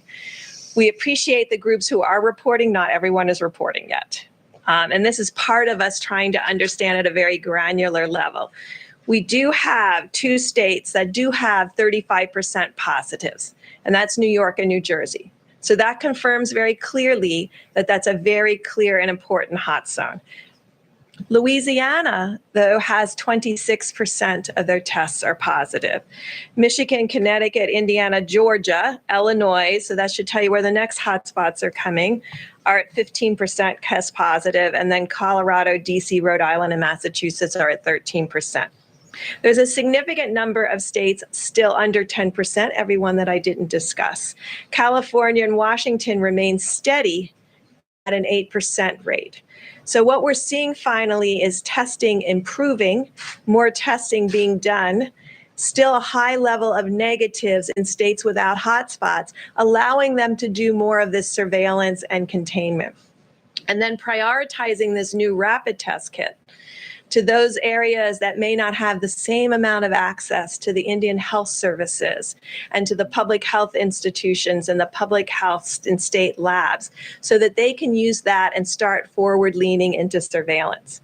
Now, we know that our people waiting for tests, and they're waiting for tests because when these areas became when they got onto the logarithmic curve, we prioritize people whose decisions, where the test decision would make it critical for their care. And so we prioritized hospitals and we prioritized nurses and doctors and frontline workers. So that means if you went through a drive-through or you went through your doctor, you could have that delay. So the masks. So what I tried to give you is how we're using data in a very granular way.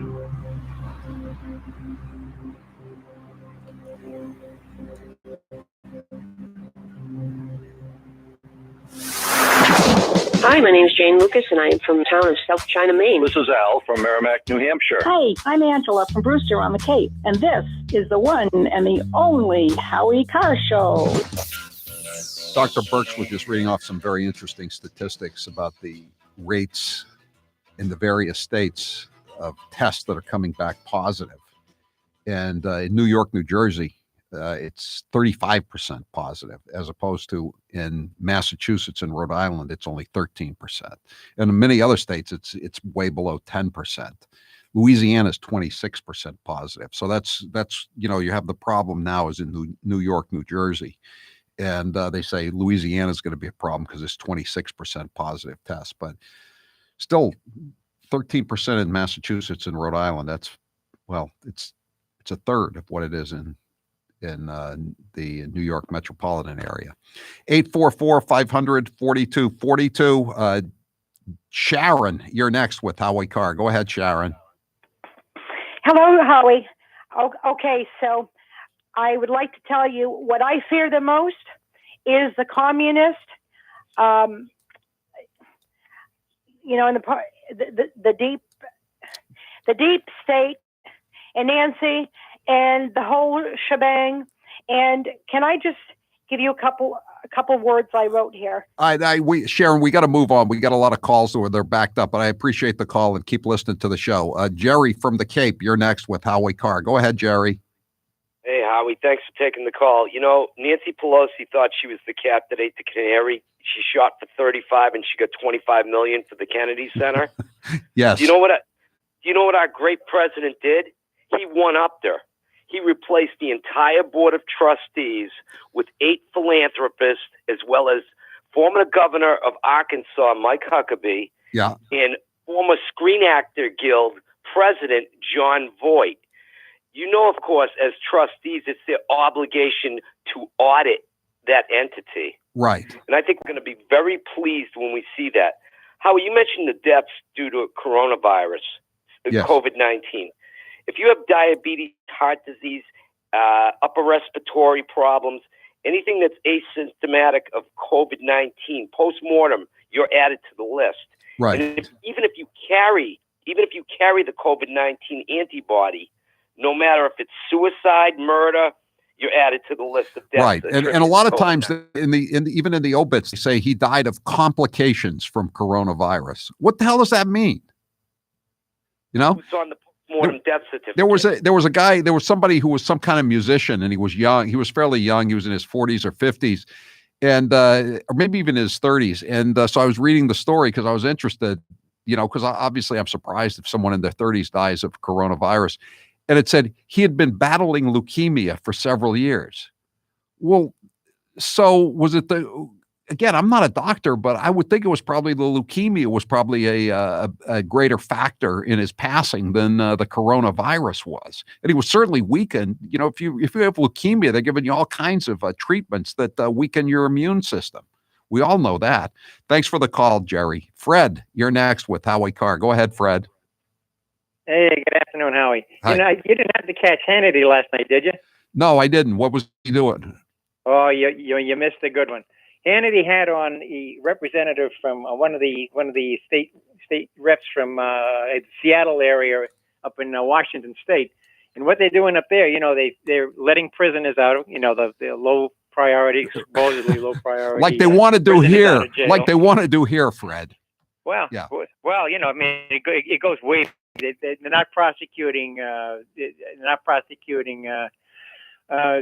Theft, B&Es, drug dealing. Right. They're not prosecuting any of these people. But you know what they are prosecuting, according to the police chief? Hate crimes. Yeah, I know.